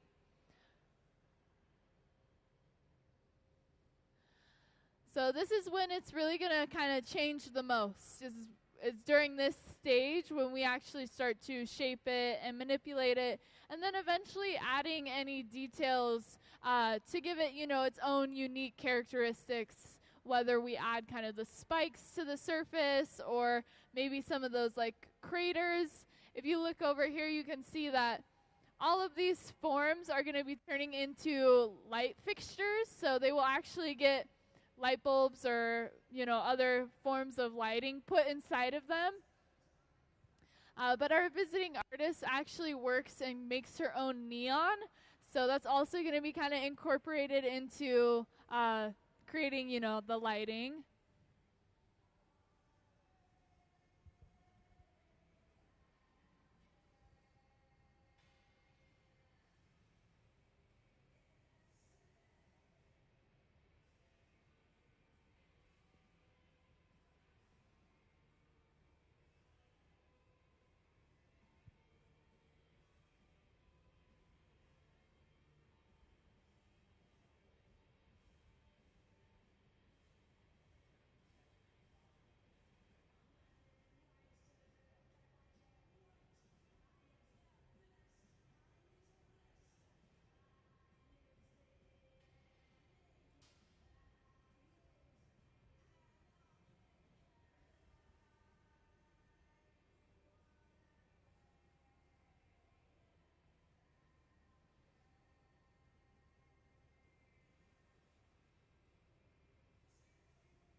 So you'll see we just went into one of our glass furnaces to get a new layer of hot glass onto the surface.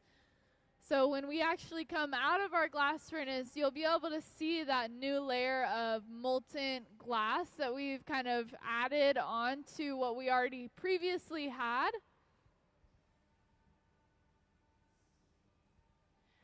And then he's going to take it over to the kind of little area off to the side where we actually cool the pipes down. So it's like a little water trough that spits water up onto the pipe and allows it to be cooled off so that we can get a better grip higher up on the pipe without burning our hands, of course.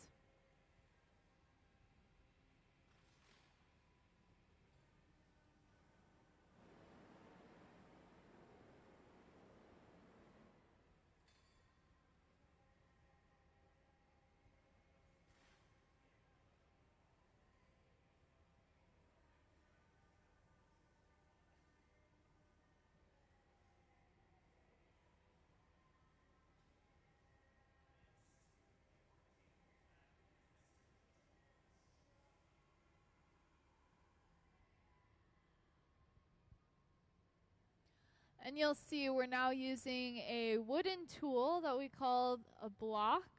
It's kind of almost like a big wooden spoon or like a big wooden ladle that allows us to go on the surface of the glass and actually even out the temperature across the entire surface. And we keep this tool soaked in water so that we can actually use it on the hot surface of the glass.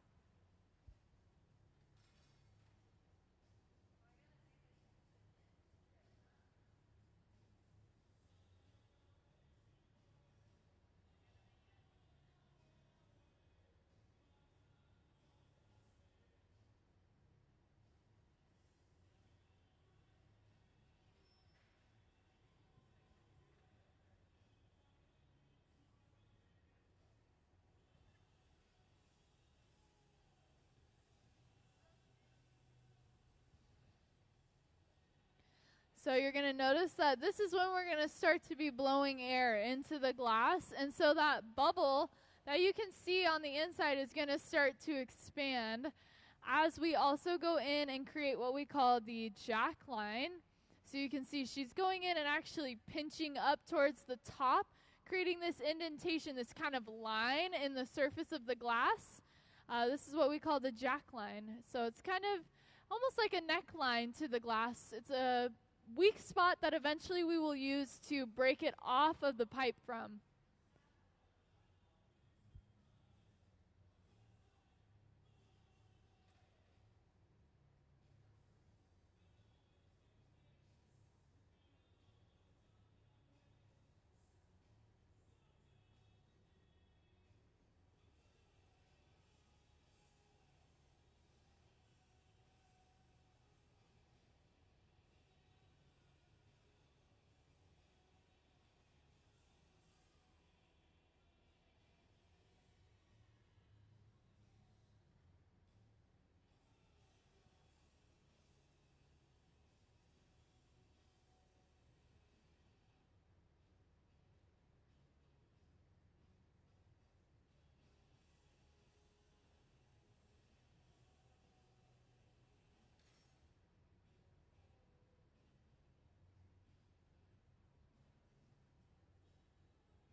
So we're going in and we're getting another layer of glass.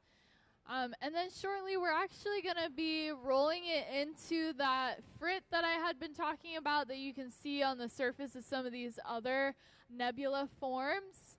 We're going to be rolling it onto the surface, and then our visiting artist, she's going to be going in and actually by hand adding some certain specific frit that she wants that are going to be colors like orange and blue.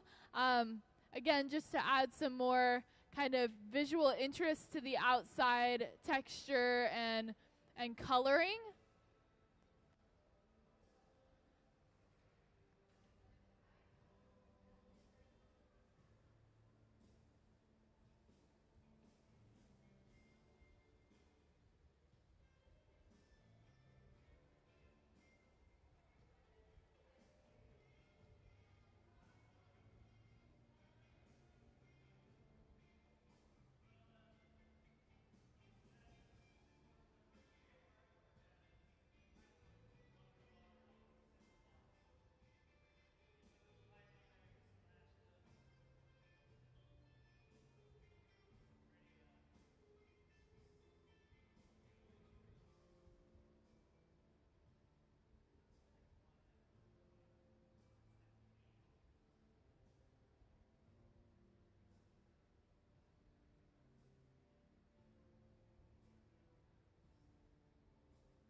So I just want to go ahead and give a reminder to everyone who's still here in our hot shop that our museum will be closing in about 5 minutes. So I do have to just remind everybody, our security deeply appreciates it when we actually get everybody out of here on time.